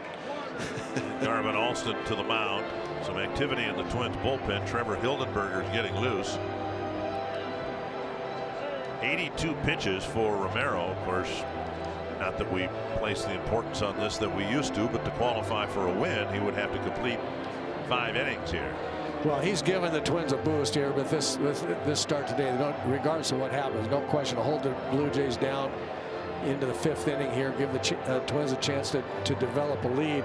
But we're also seeing where the maturation and where the next level is going to be for Romero. It's the control of that breaking ball consistently to go with the fastball. Every once in a while, he's gotten guys that left-handers, Granderson twice, Morales twice, chase that slider, back foot slider, but he hasn't really thrown good sliders in good spots for strikes very consistently, and that's where he'll have to go next.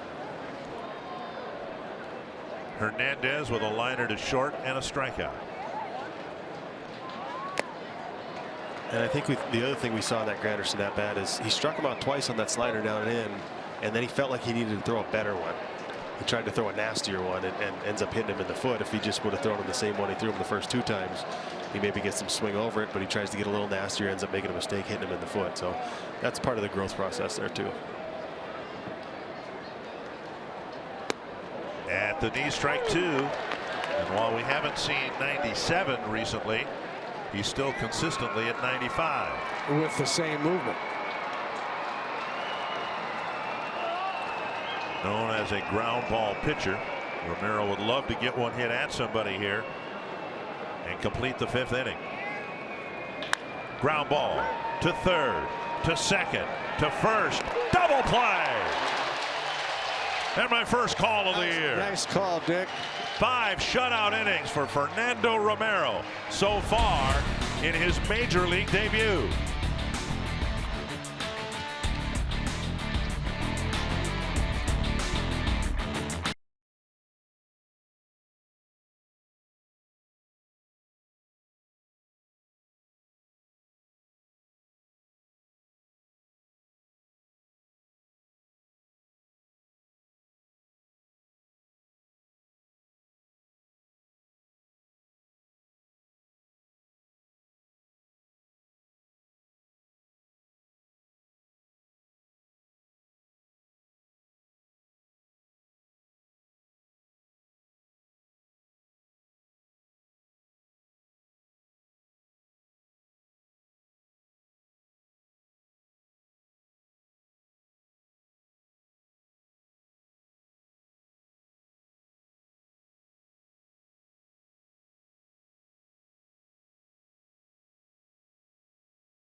The 6th inning anyway, after getting a big double play grounder.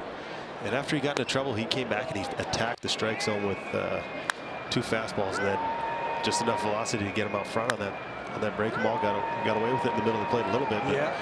Good turn at second base, and everybody was excited there, walking off the mound. It's good to see that kind of enthusiasm, and that rubs off on everyone else when they see a guy that excited to be out there and making big pitches like that. See if the Twins can add to the lead now. Jason Castro leading off in a swing and a miss. We talked about it the last 2 days, Justin, that a starting pitching performance like this can create the momentum that a team needs, not only in the game but going further than that. Boy, his rotation mates are watching him do that. They're not going to want to go down in this performance, go down to Chicago and not pitch well also. So this could be a big jolt. When a pitcher's pitching like that, you feel like you owe him some runs. You bet you do. You're in the lineup going, we got to score this guy some more runs. He's pitching out the jams that he's getting into, and there's nothing more you want than to get that guy his first major league win, and he's thrown well enough so far to do that. Let's get some add-ons right here and make this game a little more comfortable for everyone.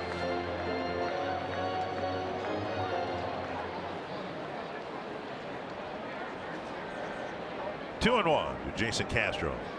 There's a off-speed pitch for a called strike. 2-2. Twins got a run in the second, another one in the third. Stroman has had some control issues, has walked just 1 man, and that was Castro back in the 3rd inning. 3-2. I think that's a good sign for Castro. A walk, 2 doubles the other night. The last night he played. Hopefully he's showing signs of kind of coming out of that early season struggle. Full count. Fouled away.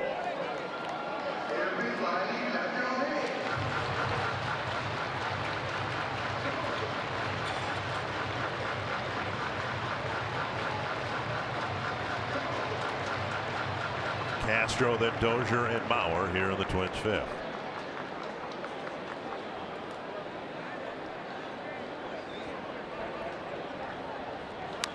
And a tapper foul right beyond Brian Dozier. Justin, have you ever noticed this? I think the 3-2 count is one of the most important counts. It seems like the most significant count that there is in games.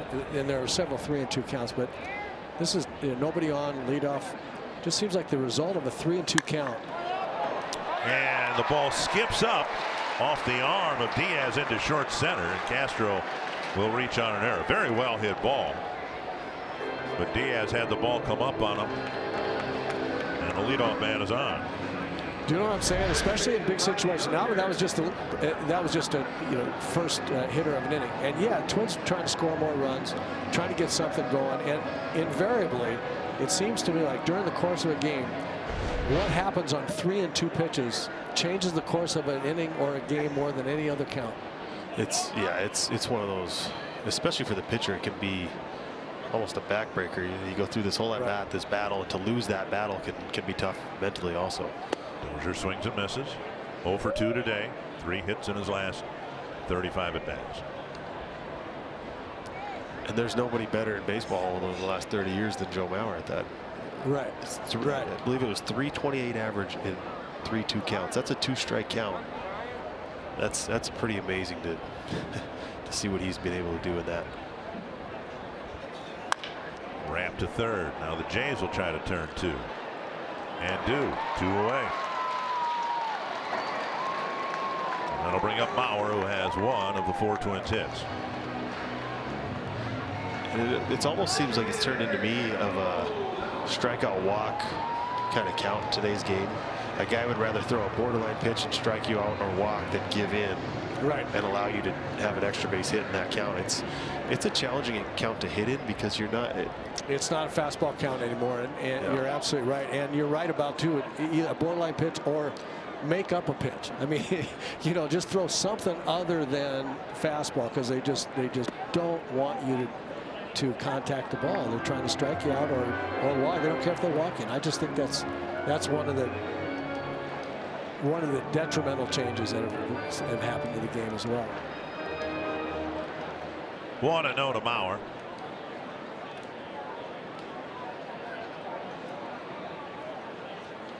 Justin, it's been great to have you in the booth here for the games I've been working here with Roy, but also over the weekend when we were working together. We're going to have to say goodbye to you after the 5th because you're going to be doing the post-game show and they have to reapply your makeup. It's going to take a few. He's got to rewrite his script. It's going to take a few innings to get you prepped for the post-game show. I don't think we have enough time to make me pretty. 2-1 to Joe. It has been fun. I hope you've enjoyed this. It's been great getting your hitting perspective up here. And I really have. This has been a challenge, but I've got more comfortable with each inning and each day, and looking forward to doing more of it in the future. 2-1 to Mauer. A slash to left field and down for a hit. Well, Justin, it has been a delight for me to have someone in the booth with me that knows anything at all about hitting. That's been really fun. I think of Joe's 2,000 plus hits, we've seen about 1,500 of them look like this. Just exactly like that. Missiles to left field, and it's amazing that he's just so consistent. He's so balanced, and what he does, he knows his swing. He knows what pitches he can handle, and he takes advantage of it when he gets them.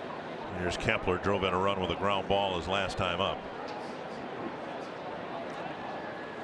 Down and in, backhanded by Martin. So what? My 273 batting average in high school doesn't mean anything? You're 273, really? Yeah. Wow. I'm impressed, Dick. I had you for 50 points less. Kepler lifts it foul. That might get you picked in the second round today. That's a high average. There's a great example right there, Justin, what we were talking about. And I don't know what Max is trying to do here this time up, but he's ahead at count 1-0. He gets a running fastball out to the outside corner, a little up. That's not his pitch. And now instead of he might have made an out on that. I don't see any future in swinging at a pitch like that with a 1-0 count. Pulled foul, 1-2. And that's part of the development process. Right. That's part of what makes Joe Mauer so good, is that he knows what pitches he can hit, and he doesn't swing at. He might fall behind in the count, but it's not something he wanted to hit or something he was looking for. And sometimes when you're swinging the bat well, you feel like you can hit everything, and I feel like I got myself in trouble a lot doing that, because I get locked in, I get hot, and anything you threw up there, I felt like I could hit instead of staying disciplined. And what's gotten Max to this point is hitting his pitch. That kicks away from Martin, and Maurer will go to second. So now he's in scoring position, and a hit to the outfield might give the Twins another run. Well, speaking of that, Dick, this has been one of the many issues as we watch Stroman throw about a 57-footer. There's not a whole lot a catcher can do about that. Russell Martin did well just to get that much contact on that ball, but Twins have gotten a lot of 2-out base runners, you know, and it's hard to get a lot of 2-out hits in a row. One of the reasons they have a lot of guys left on base is because the base runners start with 2 outs. Kepler swings and misses. Maurer stranded at second. And we go to the 6th inning. The Twins up 2-0. More from Justin Morneau coming up on the postgame show.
To submit a photo and message for the opportunity to be featured in the Minnesota Lottery Winners Circle during our broadcast and receive $100 in scratch tickets with the Minnesota Lottery. Every day is game day. 5 shutout innings for Romero. He's had 2 innings, the first and the third, where he faced just 3 batters. He's had to work out of some degree of difficulty in innings 2, 4, and 5. And while what he did in innings 2, 4, and 5 might be the most impressive, here's hoping that he has one of those innings in the 6th where he faces just 3 batters.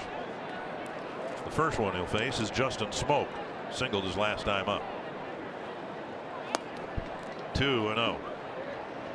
A hit batter, a couple of walks, and 4 hits. 3 singles and a double.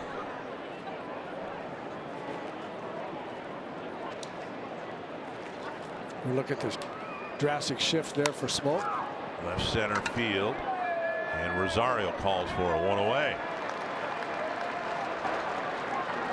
You can watch every out-of-market regular season game live or on demand at home, in the office, or on the go with MLB.tv. Your subscription includes MLB At Bat Premium, allowing you to watch live baseball on your favorite supported devices. Blackout and other restrictions apply. Visit MLB.tv for details. 1 down, and now Solarte.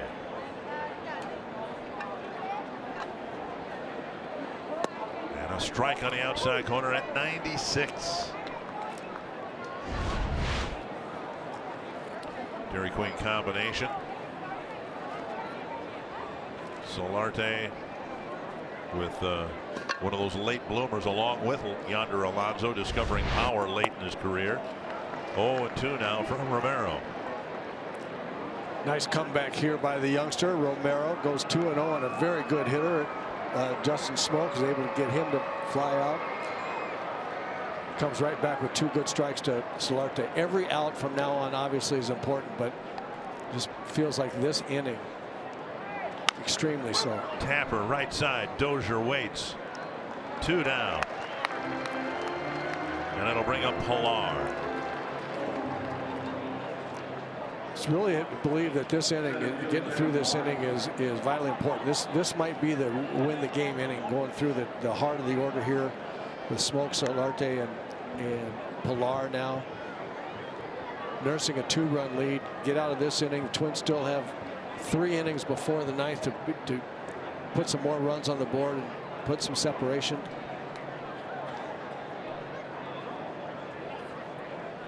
Big inning. Fouled away, 1 strike. The biggest concern regarding Romero wasn't whether his stuff would play up here. It was the emotions. Would he be able to keep them in check? And other than his outburst of glee after the double play, he's done a really nice job confining himself on the mound and seeming at least to be completely in control off the plate. What I've liked is when we've seen other pitchers when all of a sudden their front side flies open and the ball sails high and away to a left-hander or high and into a right-hander, or he starts losing the command of the fastball. He's been able to find it. You see, he struggled through with a number of pitches through the first innings, but he's able to come back. There's a good example. I mean, that's not his perfect arm slot. That's not his release point normally, but he's been able to control the emotions, as you say, Dick, and find the strike zone again. And with this stuff finds the strike zone, it's going to play. Side now 3-1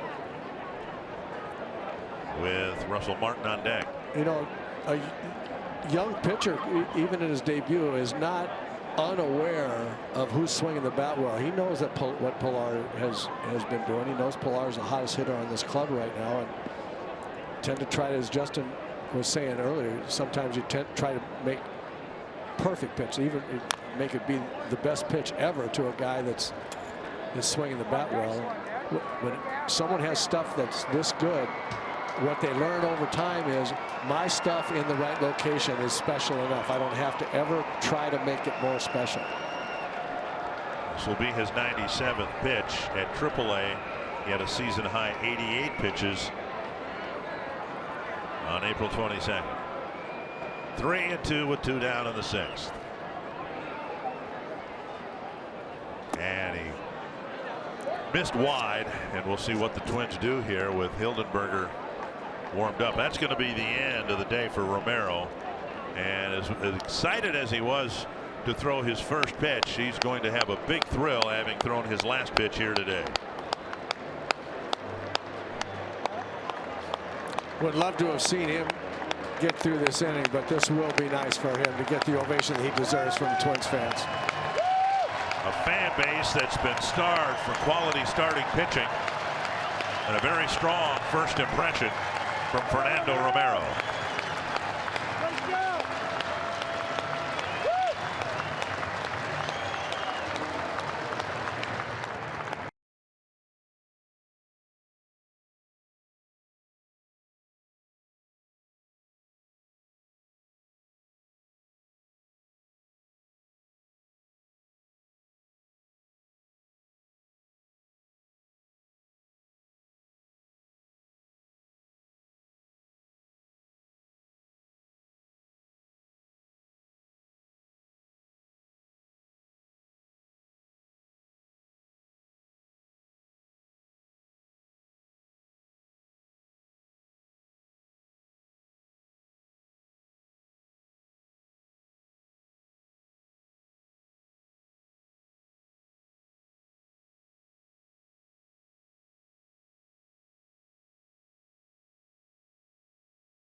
true, and he gave the Twins a great outing in his major league debut.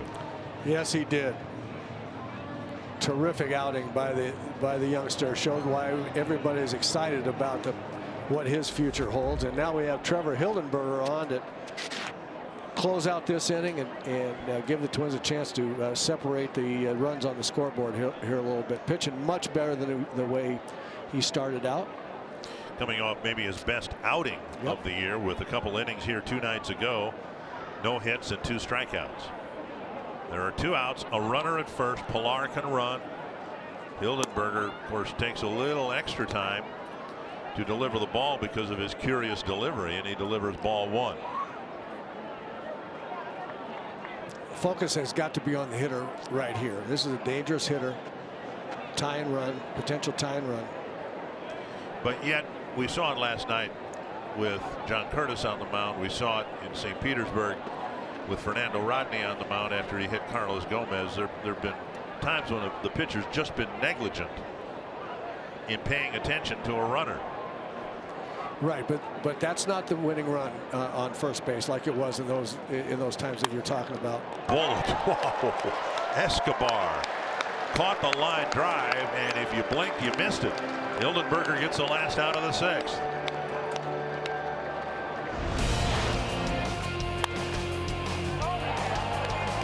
Two to nothing Twins as we go to the bottom of the 6th.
Twins leading 2 to nothing. This copyrighted telecast is presented by authority of the Minnesota Twins and may not be reproduced or retransmitted in any form, and the accounts and descriptions of this game may not be disseminated without the express written consent of the Minnesota Twins, LLC. Escobar, Rosario, and Grossman will bat here in the 6th. Against Marcus Stroman, who's pitched pretty well here today, given what he has done so far this year. He's thrown more strikes. And now Escobar into the corner. Does he have another double? Of course he does. His 13th of the year, and a first pitch double in the 6th. I'm just going to say, before you said Escobar, Rosario, Grossman, I was going to say that sounds like 2 runs to me. Well, here's the start of it. Another double by the doubles hitting machine, Eduardo Escobar. I don't know where you play him, but so many of those doubles have been down in that right field corner, and they continue to play him in right center field. So he's aboard to start the 6th inning. And now Eddie Rosario, who homered in the 2nd and then hit a ground ball to first in the 4th.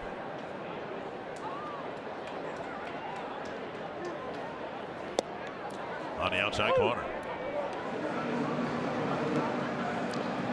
Now there's an okay take right there from Eddie Rosario, and this will be interesting to see what Paul Molitor is having Eddie Rosario do. Sometimes it's a get him over to third, sometimes it's a no, swing away and see if you can trade places with him. Fouled away, 2 strikes. And Rosario with a 2-run home run last night. The solo home run in his first at bat today. He has such a powerful swing, and what I'm amazed by is how well he takes the big end of the bat directly to the ball. There's no loop in that swing. When he swings his hands at the baseball, the big end of the bat's coming at the same time.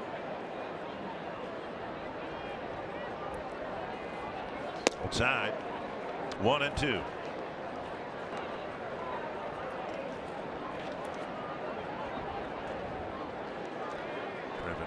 Trevor Hildenberger got the last out of the 6th, and now Zach Duke warming up for potential duty in the 7th.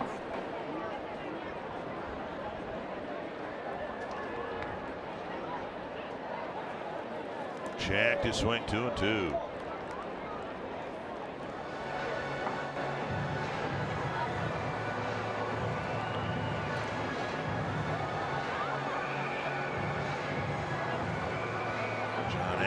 Warming up in the Jays pen.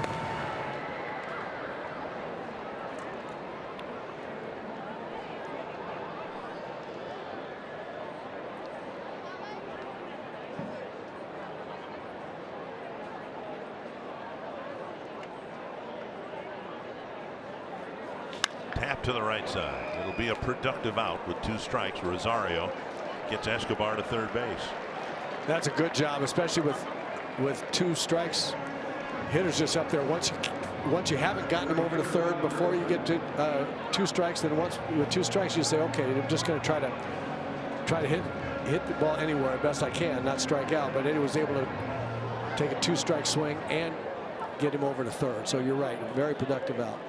And you made the next hitter taking him from a 265 hitter to a 300 hitter. Infield in now. Takes a belt high strike. Grossman 0 for 2 today. A fly ball to center and a swinging strikeout.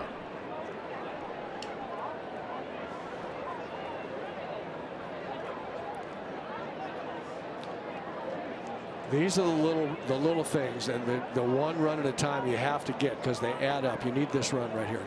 Got to get him in from third.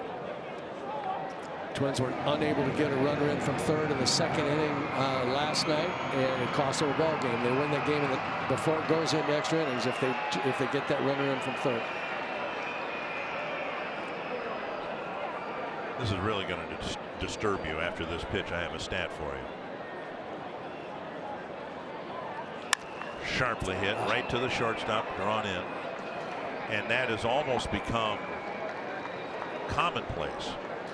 So far in baseball this year, it's not just the Twins, but major league hitters are driving in that runner from third with less than 2 out at 52% of the time. It's basically a flip of the coin. Now the strikeouts, the preponderance of strikeouts is a big part of that. But that's a low number. You would think that number should be at least 10 percentage points higher, wouldn't you? You would certainly want it to be, yeah, 52%. You would want it to be 70%. I don't know what a good percentage is for a team during the course of the year. I confess. Tap foul. But you would sure think it would be. I mean, at least 10 percentage points sounds about right to me.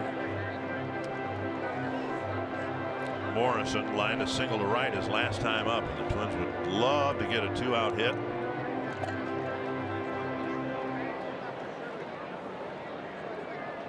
Love for Stroman to spike a curveball in the dirt, maybe kick away from Martin, anything to get Eduardo Escobar in from third base. Swing and a miss. 0-2.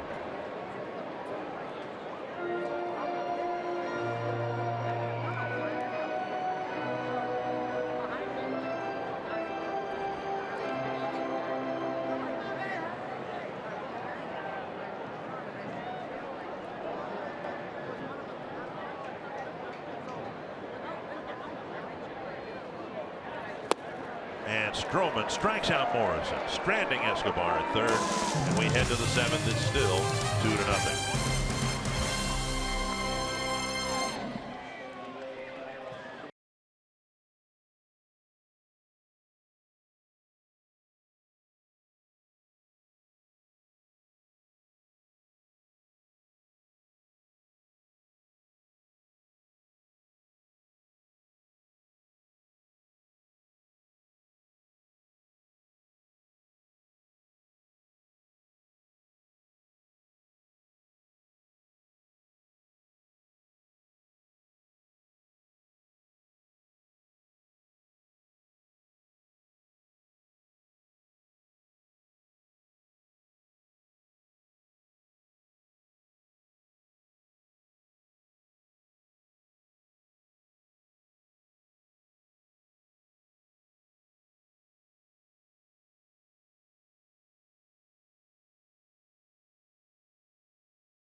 Well, this young man's the story of the game. Fernando Romero in his big league debut. 5 2/3 shutout innings. Just exactly what the Twins needed. Give them a jolt, give them a chance to win a ball game here. And Eddie Rosario continues to pound the baseball. Long home run to the opposite gap in the second inning. Give the Twins a first lead. Rosario checking his card with Zach Duke into the ball game. Duke's been pitching really well, but in putting him in, you've turned Morales from a left-handed batter where he's done so much damage in this series into a right-handed batter. Morales struck out twice against Romero, and now he'll hit from a side he hasn't hit from yet in this series. How much of a difference did that make to you if you were locked in from the left side like Morales was last night, and you get most of your at-bats, of course, from the left side, and now you got to try to switch hit from the other side? We look at the shift on Morales. Duke misses again, 2-0. It really, you tend to be two different hitters, left-handed, right-handed, when you're a switch hitter, and it really just depended on how I was going at the time, right-handed. Obviously, if I was locked in left-handed, I wanted to continue to hit that way. But there were some of those glorious times when you're pretty locked in both ways, and it didn't matter. That's deep to the right field corner. We got a guy. Grossman with a long run and foul ball. No catch.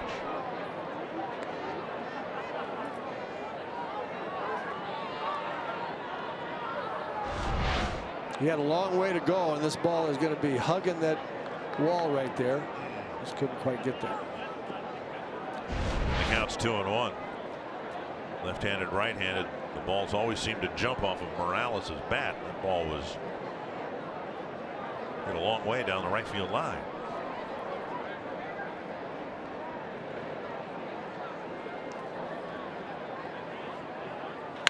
On the ground, and only one infielder over there, Morrison, unable to make the play, and it's a leadoff single here in the seventh. Join Fox Sports North at the next viewing party. It's coming up tomorrow night, 6:30 p.m. at Village Sports Bar at the stadium in White Bear Lake. Roy and I will be in Chicago, and you can watch the Twins take on the White Sox. Enjoy drink specials, register for tickets and prizes and more. Visit foxsportsnorth.com/events for details.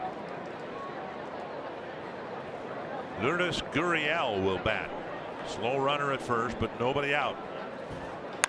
Down the line, foul.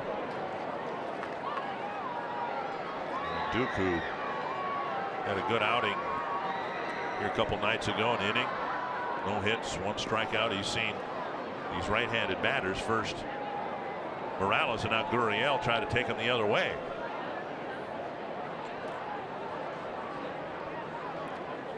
One strike. So he tries to clip the inside corner but misses. 1-1. That's a good pitch there, just for the reason you're talking about it, Dick. These guys know that Zach Duke throws an awful lot of breaking balls. You got to keep him honest. Buzz him inside so they get him a little more in a hurry. Hit to center. Kepler is there. And that's out number 1. And it'll bring up Aledmys Diaz. Even if you're a crafty left-hander that likes to throw sinkers down, keep the ball away, throw breaking balls, you can't let hitters lean over the plate, hit the ball the other way. You got to keep them honest by pitching inside. So you throw it in there, remind them that you can do that, and then you can go back out there and swing not quite as aggressive. Replay is brought to you by Carrier. And now 1 strike to Diaz. Mark Burley perfected that for what, 15 years. Before that, Jamie Moyer. Before that, Jeff Zahn. Oh, yeah. Back in the old days with us. Taken low, and it's 1-1. Addison Reed warming up. Twins trying to patch together the back end of this game, hoping to get out of town with a win. Their starting pitcher, to say the least, gave them a great chance to do just that. Now a lot of veteran arms are going to try to pin down a save for the rookie.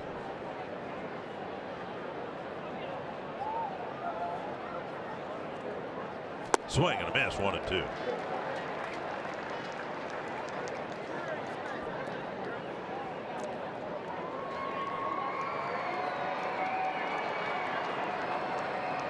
Paul Mulder looking at the lineup coming up, and thinking about the matchups that he may have, who he wants Zach Duke to pitch against or not, who Addison Reed might pitch against, and in the back of his mind, is there possibility that Taylor Rogers is going to pitch to Justin Smoke by the time Smoke gets up there in whatever inning?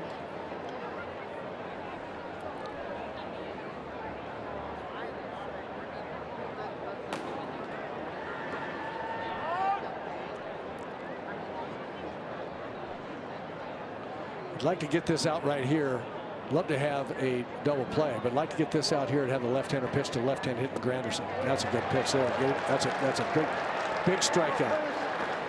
Came in at 75 miles per hour. You will drive faster than that to the airport after the game. Perfect spot. Big, slow breaking ball that teases the outside third of the plate. And now Granderson, lefty against lefty.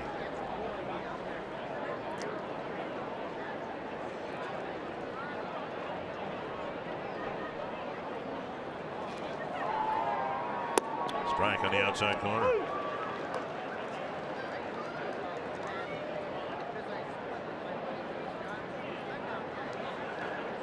Can see where the infield is aligned.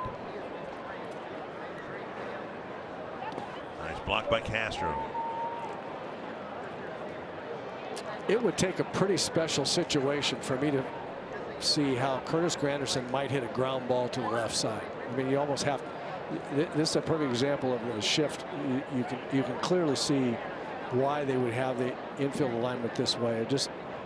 I'm just trying to imagine a pitch that he could hit on the ground to the left side, and I can't imagine what that would be.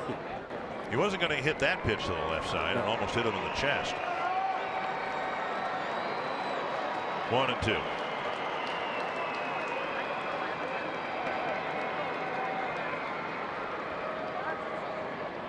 Did he go? They'll appeal. No. Duke, as we said last night, hasn't given up an earned run since April 7th against the Mariners. See from the side, it's close. In slow motion, it always looks like a guy swings at it. 2-2 to Granderson. Fouled away into the seats.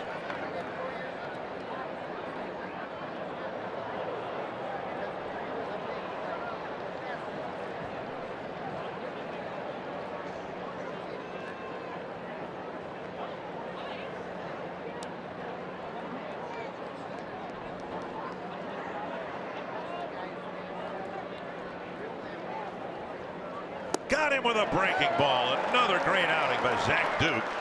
And the Twins will take a 2-0 lead to the bottom of the 7th.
Sports update. Up next for the Twins, it's a 10-game, 3-city road trip, and it all begins tomorrow with a Central Division showdown against the Chicago White Sox. We hope you join us for Twins Live at 6:30 right here on Fox Sports North.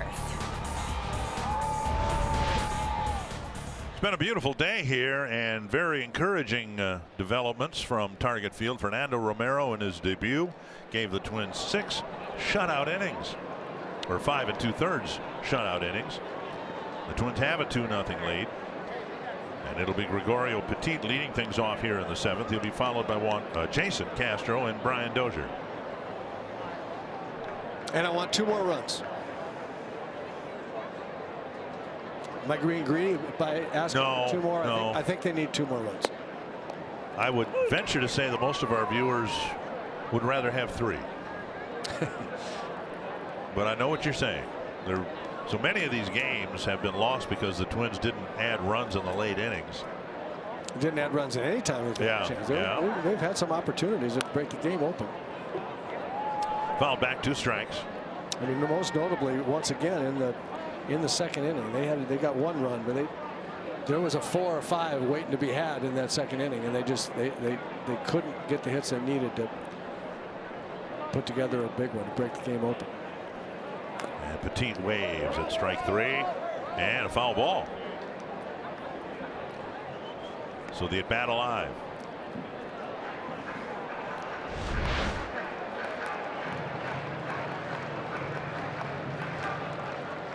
Looked like he just hit over the top of that ball, just contacted the top of it. Russell Martin short hopped the contact. Oh. Similarly, the Blue Jays should be encouraged with what Stroman's done here tonight. Major control issues early in the season, but he's kept the Twins in check, pitching around a leadoff double in the 6th.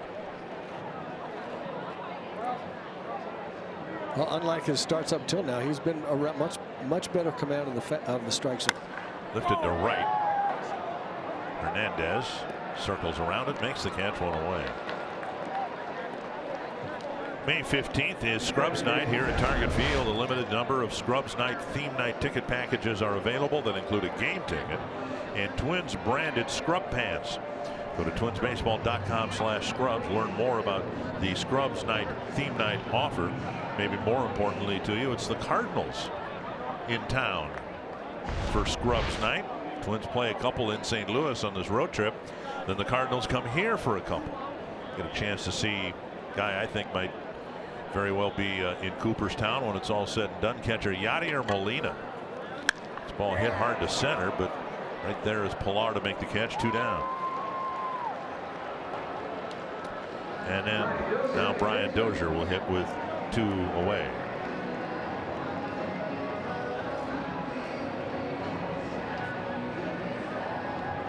Aaron Loop, the lone lefty for the Blue Jays, is getting loose. Mauer, the next batter.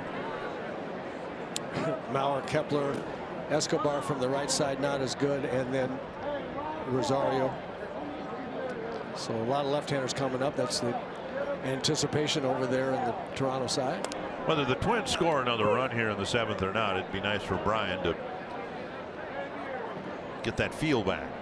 Put the barrel of the bat on the ball and drive it hard someplace. Swing and a miss. 0-2. There have been times, many times over the last few years, that Brian's carried this team offensively. Kind of a quick pitch there, and it's 1-2. And not the best time for him to hit a slump with Buxton and Sano on the disabled list.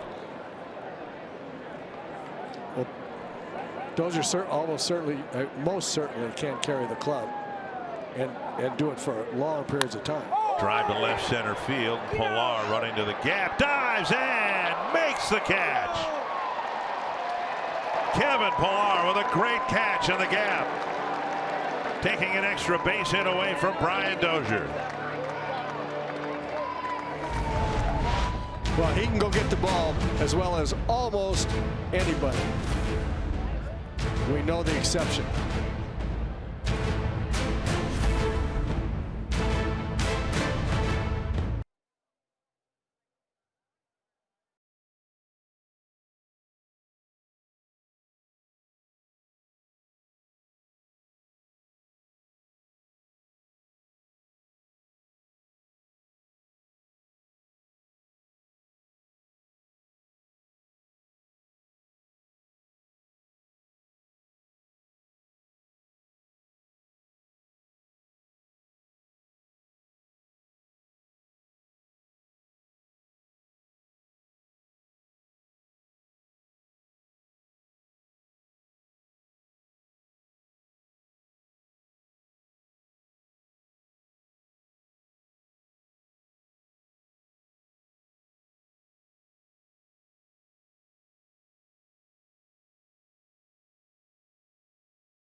Fox and FS1, every match live and over 300 hours of coverage. The world's biggest sporting event begins June 14th on Fox and FS1. Twins got a third of an inning of relief from Trevor Hildenberger, a scoreless 7th. We look at Pilar's great catch, diving in the gap. Yeah, he came up really favoring that left side. It looked like he might have twisted his, watch right here, that wrist turns over. It's either, and then he holds it, it's either wrist or shoulder right there. It got nicked just a little bit. Teoscar Hernandez will face Addison Reed, who had some control issues in his outing last night. Strike over the inside corner. He did for 2 hitters, and then really settled down and got right back to being Addison Reed. Tough pitches in the strike zone, but he had a hard time getting it going the first two hitters. Liner to center and a base hit. The Blue Jays get their leadoff man on again. It's the 4th time that they've had a leadoff man reach base, but they've yet to score a run. And that'll bring up Justin Smoke. Just a little spin and slider right in the middle of the plate. That thing stays there and just says, hit me, hit me, hit me. And Hernandez has really impressed me, as I mentioned before. I like the way his athleticism and his arm in the outfield, and he's an aggressive, good-looking young hitter too. Here is Smoke, 1 for 3 on the day.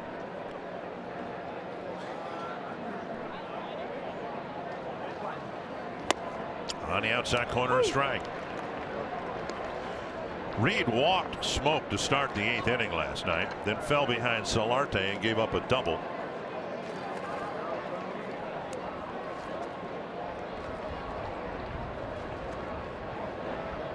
And ended up giving up the tying run. Smoke ended up scoring later in the inning.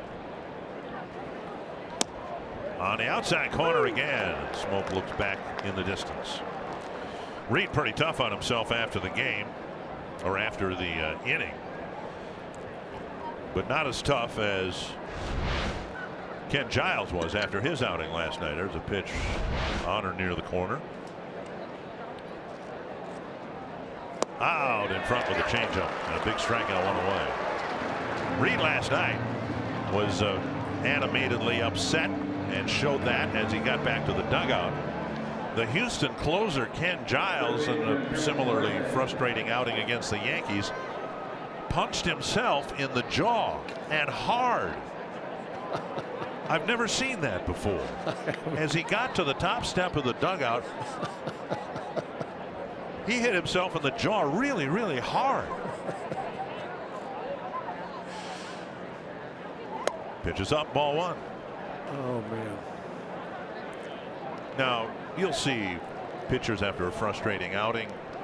Twins had Dave Stevens went into the dugout in Cleveland and punched the phone, which didn't make a whole lot of sense because the phone won and broke his hand. Most things you contact with your fist when you're mad in that situation are going to, most of those things are going to win. Those inanimate objects, they win most of the time. And you know, I laugh.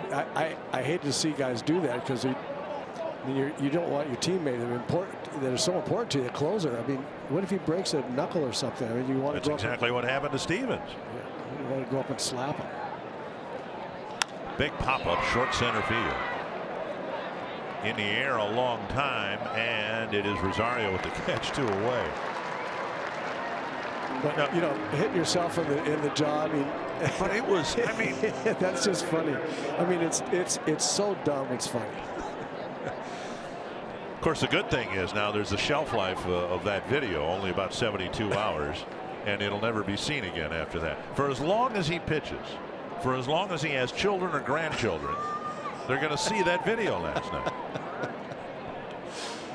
That would be a family legacy. Hey, kids, come here and say the crazy great grandpa. Here's Pilar. He's been a tough out. There goes the runner. Swung on and missed. Castro's throw. Tagged on the helmet. They got him. A great throw by Castro. And a fine tag right there. I will tell you. Catch the ball and drop it right on his helmet before his feet get to the bag. Very nice play on both ends. And no apparent challenge by the Jays. Castro comes flying out of there, makes a strong throw, and watch how quick this tag is. Bang.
And Rangers had an extra inning game last night. Very exciting. Rangers won that one.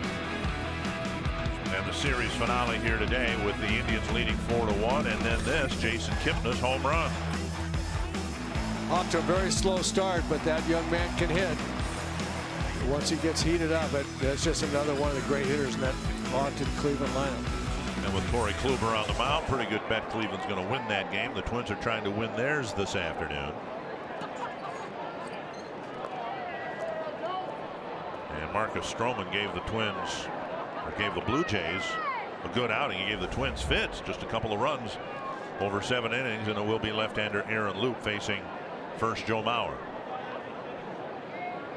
Loup, the lone lefty out there, as Dick has said, facing left-hand hitters and a switch hitter who's better, not as good from the right side where he'll hit against Loup. So pretty standard matchup here, left-hander against left-handers in the lineup.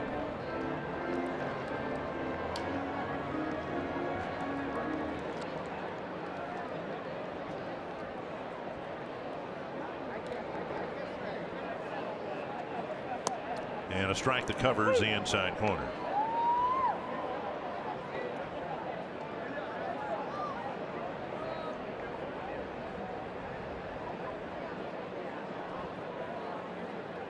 Loup faced Mauer, gave up a base hit here 2 nights ago. Swung on and missed. And it's 1-2. A little bigger swing from Joe there. He said that he was looking for a pitch to drive the other night when he hit the ball in the seats. Looks like he was taking a chance on that one too. Maybe getting an inside fastball and turning on one. Got him on the outside corner. Loup strikes out Mauer to start the bottom of the 8th. And that'll bring up Kepler. May 22nd is Star Wars Night at Target Field, and a limited number of Star Wars Night theme night ticket packages are available that include a game ticket and a Joe Solo bobblehead. Go to twinsbaseball.com/Star Wars to learn more about the Star Wars Night theme night offer.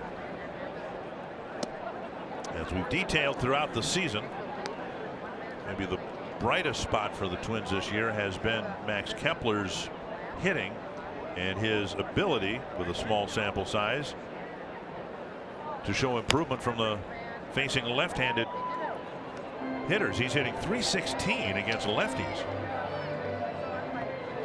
And it is a small sample size. He's had a total of 19 at bats, but 6 hits and 4 of those for extra bases, 3 doubles and a home run.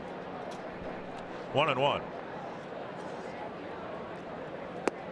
2-1.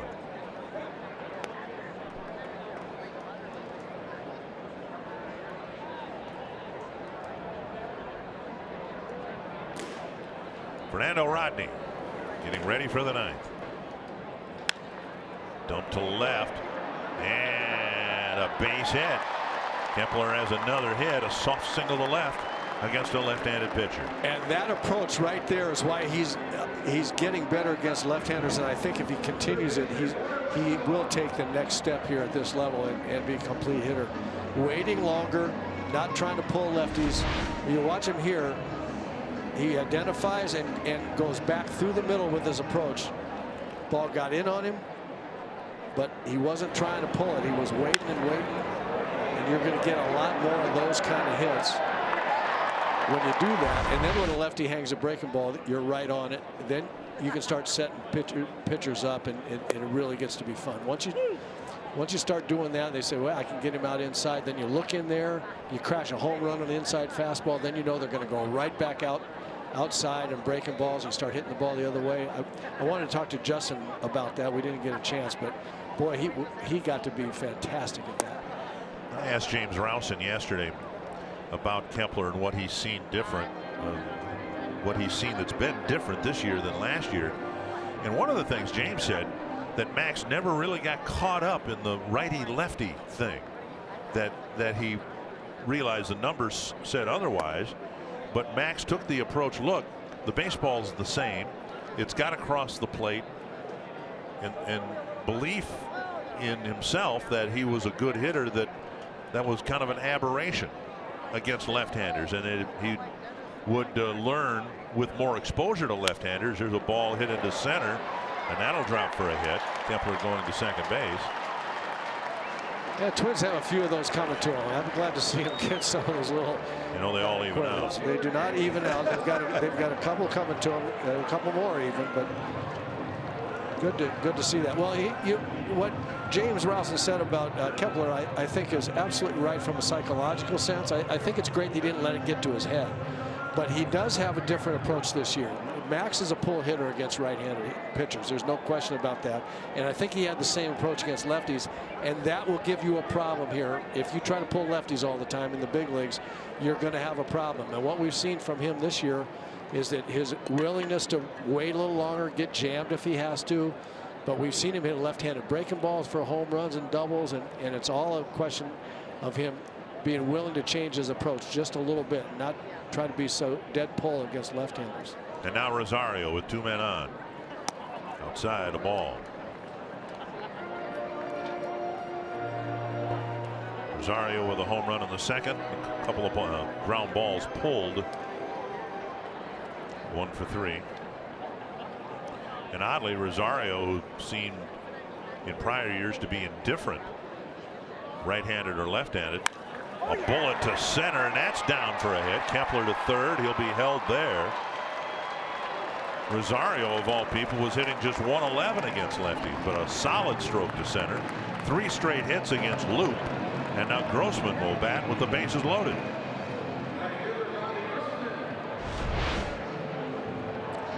Well, Eddie's feeling very, very good at the plate now. Clears his hips, and again, that beautiful swing where the big end of the bat just goes right to the ball, right through the hitting zone. Stays in the zone a long time. And another great up the middle approach against the left-handed pitcher. Trip to the mound by pitching coach Pete Walker. The 3, 4, and 5 batters after Mauer struck out have all singled. Still looking for that one big hit, the one that will break the game open.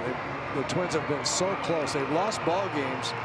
And yes, the starting pitching hasn't been great, but they've also been in games where one more hit somewhere along the line would have put the game out of reach. They played well enough to do that. They just haven't been able to get that done. Grossman takes a strike 3 for 14 as a right-handed batter, and all 3 hits have been doubles. 1 strike.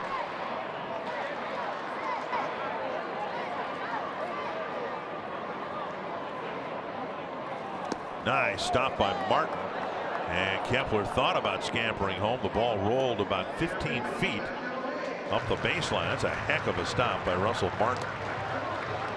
Excellent play. So you see he has to be quick with his feet and his legs to get there. He's got to get there and get the glove down on the dirt to pick that hop.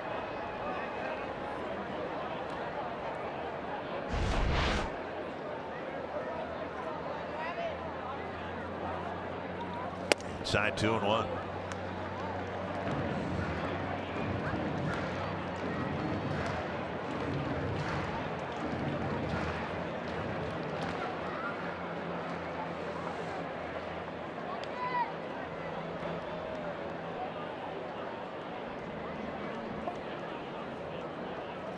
Three and 1 with the bases loaded. A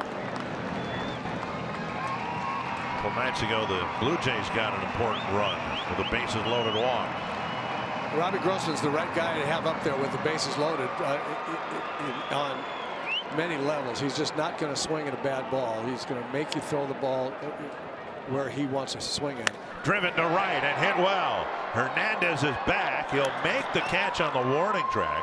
The front 2 runners will tag. That means Kepler scored, and Grossman with a good at bat, getting the 3rd run across. Excellent at bat.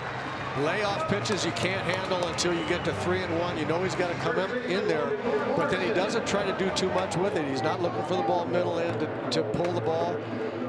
when you look for the ball out over the plate with a runner on third, try to be in the center of the diamond, that's where fly balls happen the easiest. And you got the ball just outside middle, stay right with it, have your approach be in the center of the diamond, and let the pitch take care of where the ball goes. And that was an excellent at bat. A big run, a very, very much needed run. See if the Twins put a play on here. They've got some speed at first. With Rosario last night in a similar spot, the Blue Jays trying to delay double steal. Pitch to Morrison is outside ball one. Well, what I like about that idea is because of the shift, you've got the fellow that's going to cover second base has to come a long way to get the throw. I would doubt that they'd even throw the ball. So you get a free runner into scoring position. Pulled foul, and that's how it played out for the Blue Jays last night. Morales, hardly a base stealer, went 4/5 of the way to second base and all but stopped, and then continued on, and then the wild pitches and other nonsense happened, and the Blue Jays ended up putting 3 runs up in the 10th inning. 1-1 to Morrison.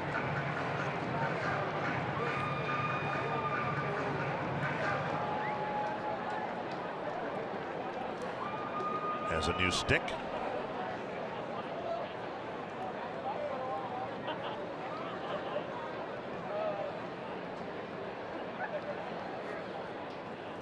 He takes a strike.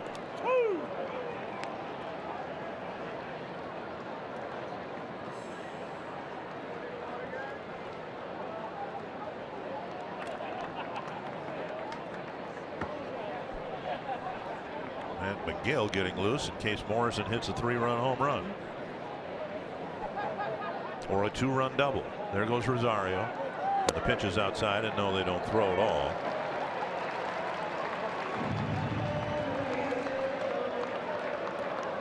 Give him a stolen base because Smoke was holding him.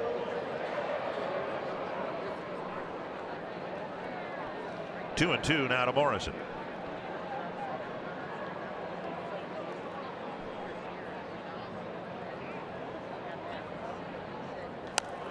Foul over the Toronto dugout.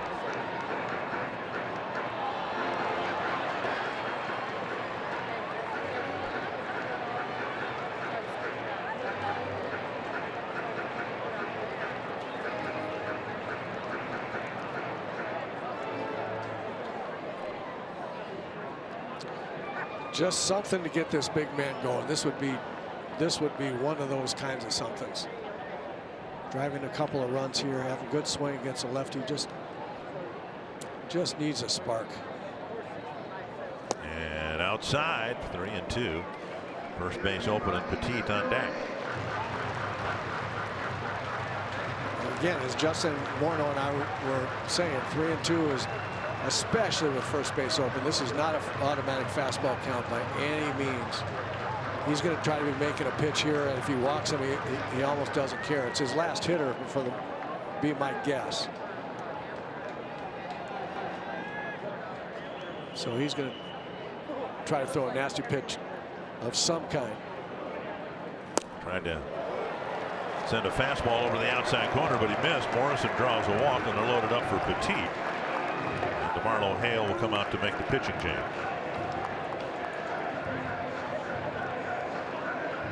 The Loop faced 6 men, only retired 2 of them, and one of those delivered a sacrifice fly. Tough outing for the Toronto left-hander with the Twins up 3-0.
best outing. Hopefully he's reacting better to it now than Ken Giles did last night.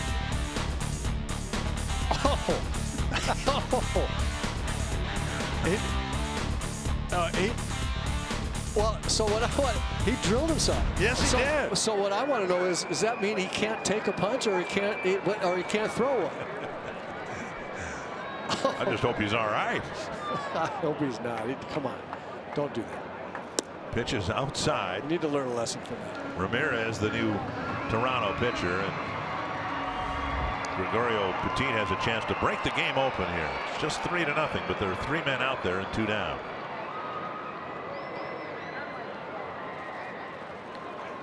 Outside 2-0.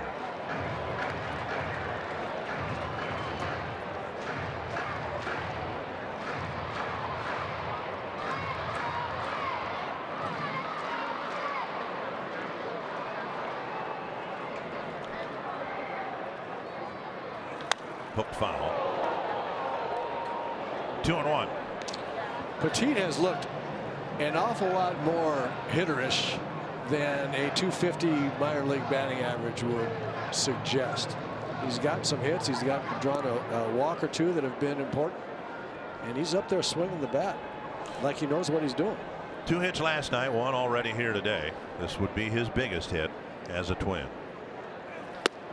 Takes it up, and it's 3-1, and there's no place to put him. So with 2 out, 3-1 count, here's where you get very small in your acceptable strike zone. You get exactly the location you want and nail it. If it's not there, you take it. Out in front of the off-speed pitch.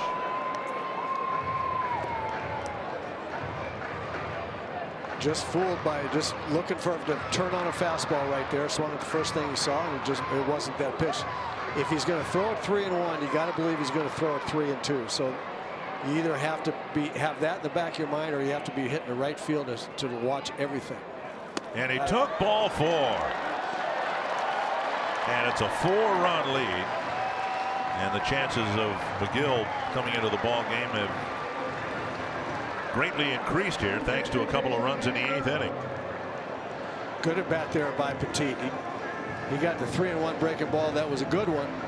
So he congratulates Escobar. And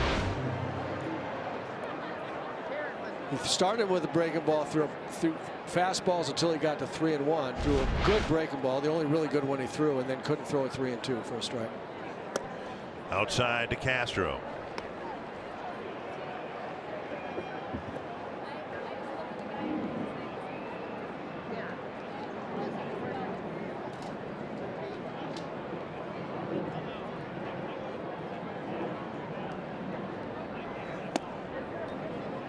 Ramirez just recalled from AAA Buffalo a few days ago.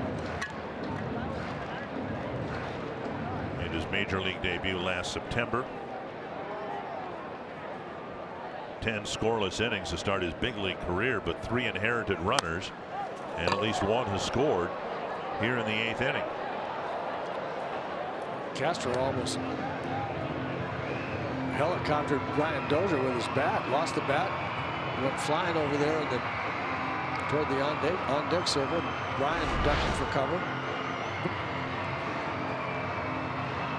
There goes the bat. It was headed right for Brian.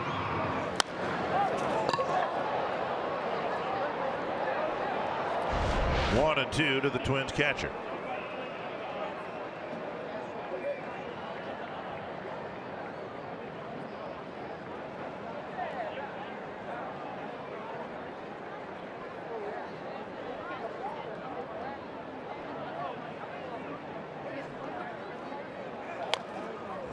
Fought it off to stay alive. How close did this come to Brian Dozier? As he lets go of the bat, it was sailed right over Brian's head. Foot over his head. Close call.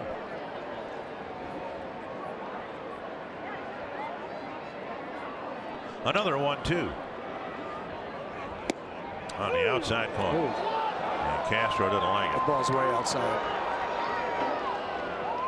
Castro maybe saying something like, all right, now we want that pitch at the top of the ninth. or something like that.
Nothing over the Blue Jays. Coming up right after the game, it's Twins Live presented by CenturyLink. And today we look at the MLB debut of Fernando Romero. 5 2/3 shutout innings this afternoon, plus Eddie Rosario with some pop in his 5th home run of the season. And we hear from the manager, Paul Molitor. Fans, you can always head to our Fox Sports North Facebook page at the end of every series for Twins Final Pitch presented by Prism Research. We'll recap today's game. We'll also preview the upcoming road series against the White Sox, so be sure to check that out on our Facebook page right after the game. Dick and Roy. All right, thank you, Marty. Paul Molitor hoping that this disappointing homestand will come to an end with a win, and then hoping for, of course, a little momentum going into the Chicago series. Yoan Moncada might not play. He's removed from the game. The White Sox have been playing and not in the starting lineup. Or actually, they're playing the Cardinals, and he was removed in the later innings. Here is Rodney. It's not a save situation, but it is a very important. It is a very important lead to protect. Brian Lamar is in center, and Max Kepler has moved to right. Pilar takes a strike. Rodney pitched a scoreless inning last night, but gave up a hit and a walk. Half swing, but strike 2. Good changeup. The key to the changeup, as we've talked about, same arm slot, same arm speed. 8 or 10 miles an hour slower. This guy's got one of the best combinations of that. Fastball off the plate, 1-2. You're still throwing 94 to 96.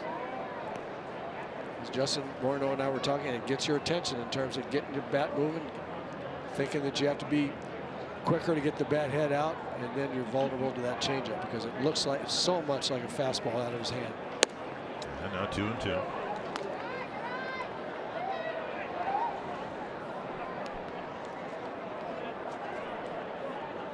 To get what LaTroy Hawkins calls the leading lady, get that first man. So important. And he got him with a strikeout, 1 down. You're trying to wait just in case it's that changeup. You have to try to see it, make sure you're not way out in front, and then he throws it by you with the fastball. 1 down, and now Russell Martin. It's the first out I can remember Pilar making.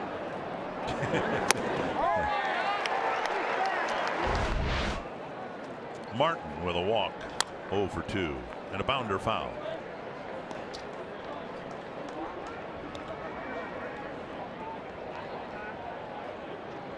Mentioned it last night. The Twins make their only trip to Toronto Toward the end of July, right after the All-Star break. Pitch is up, and it's 1-1. All the time against a pitcher like this, every pitch, you're just, as a hitter, you're standing there in the box saying, when's that changeup coming? When's it coming? Bounced foul. And there it was. Made note of it last night.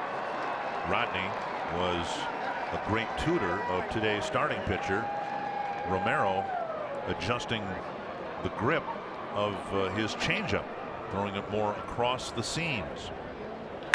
Back to Rodney, who picks it out of his jersey. Nice play for the second out. That got back to him in a hurry. Well, sometimes the ball catches you. Throw his glove up there, ball goes in it. That was a nice play. Good reaction.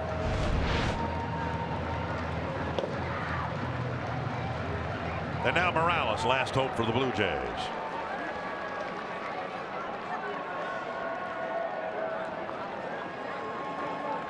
Outside, ball one.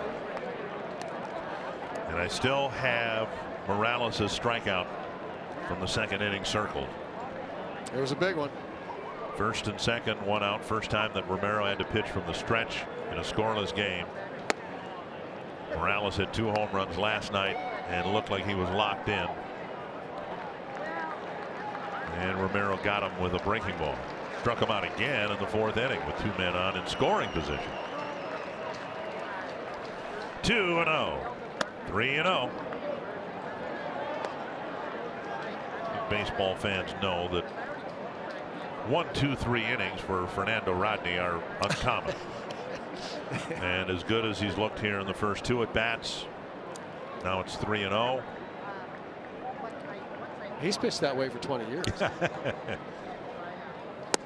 And back in the strike zone. 3-1.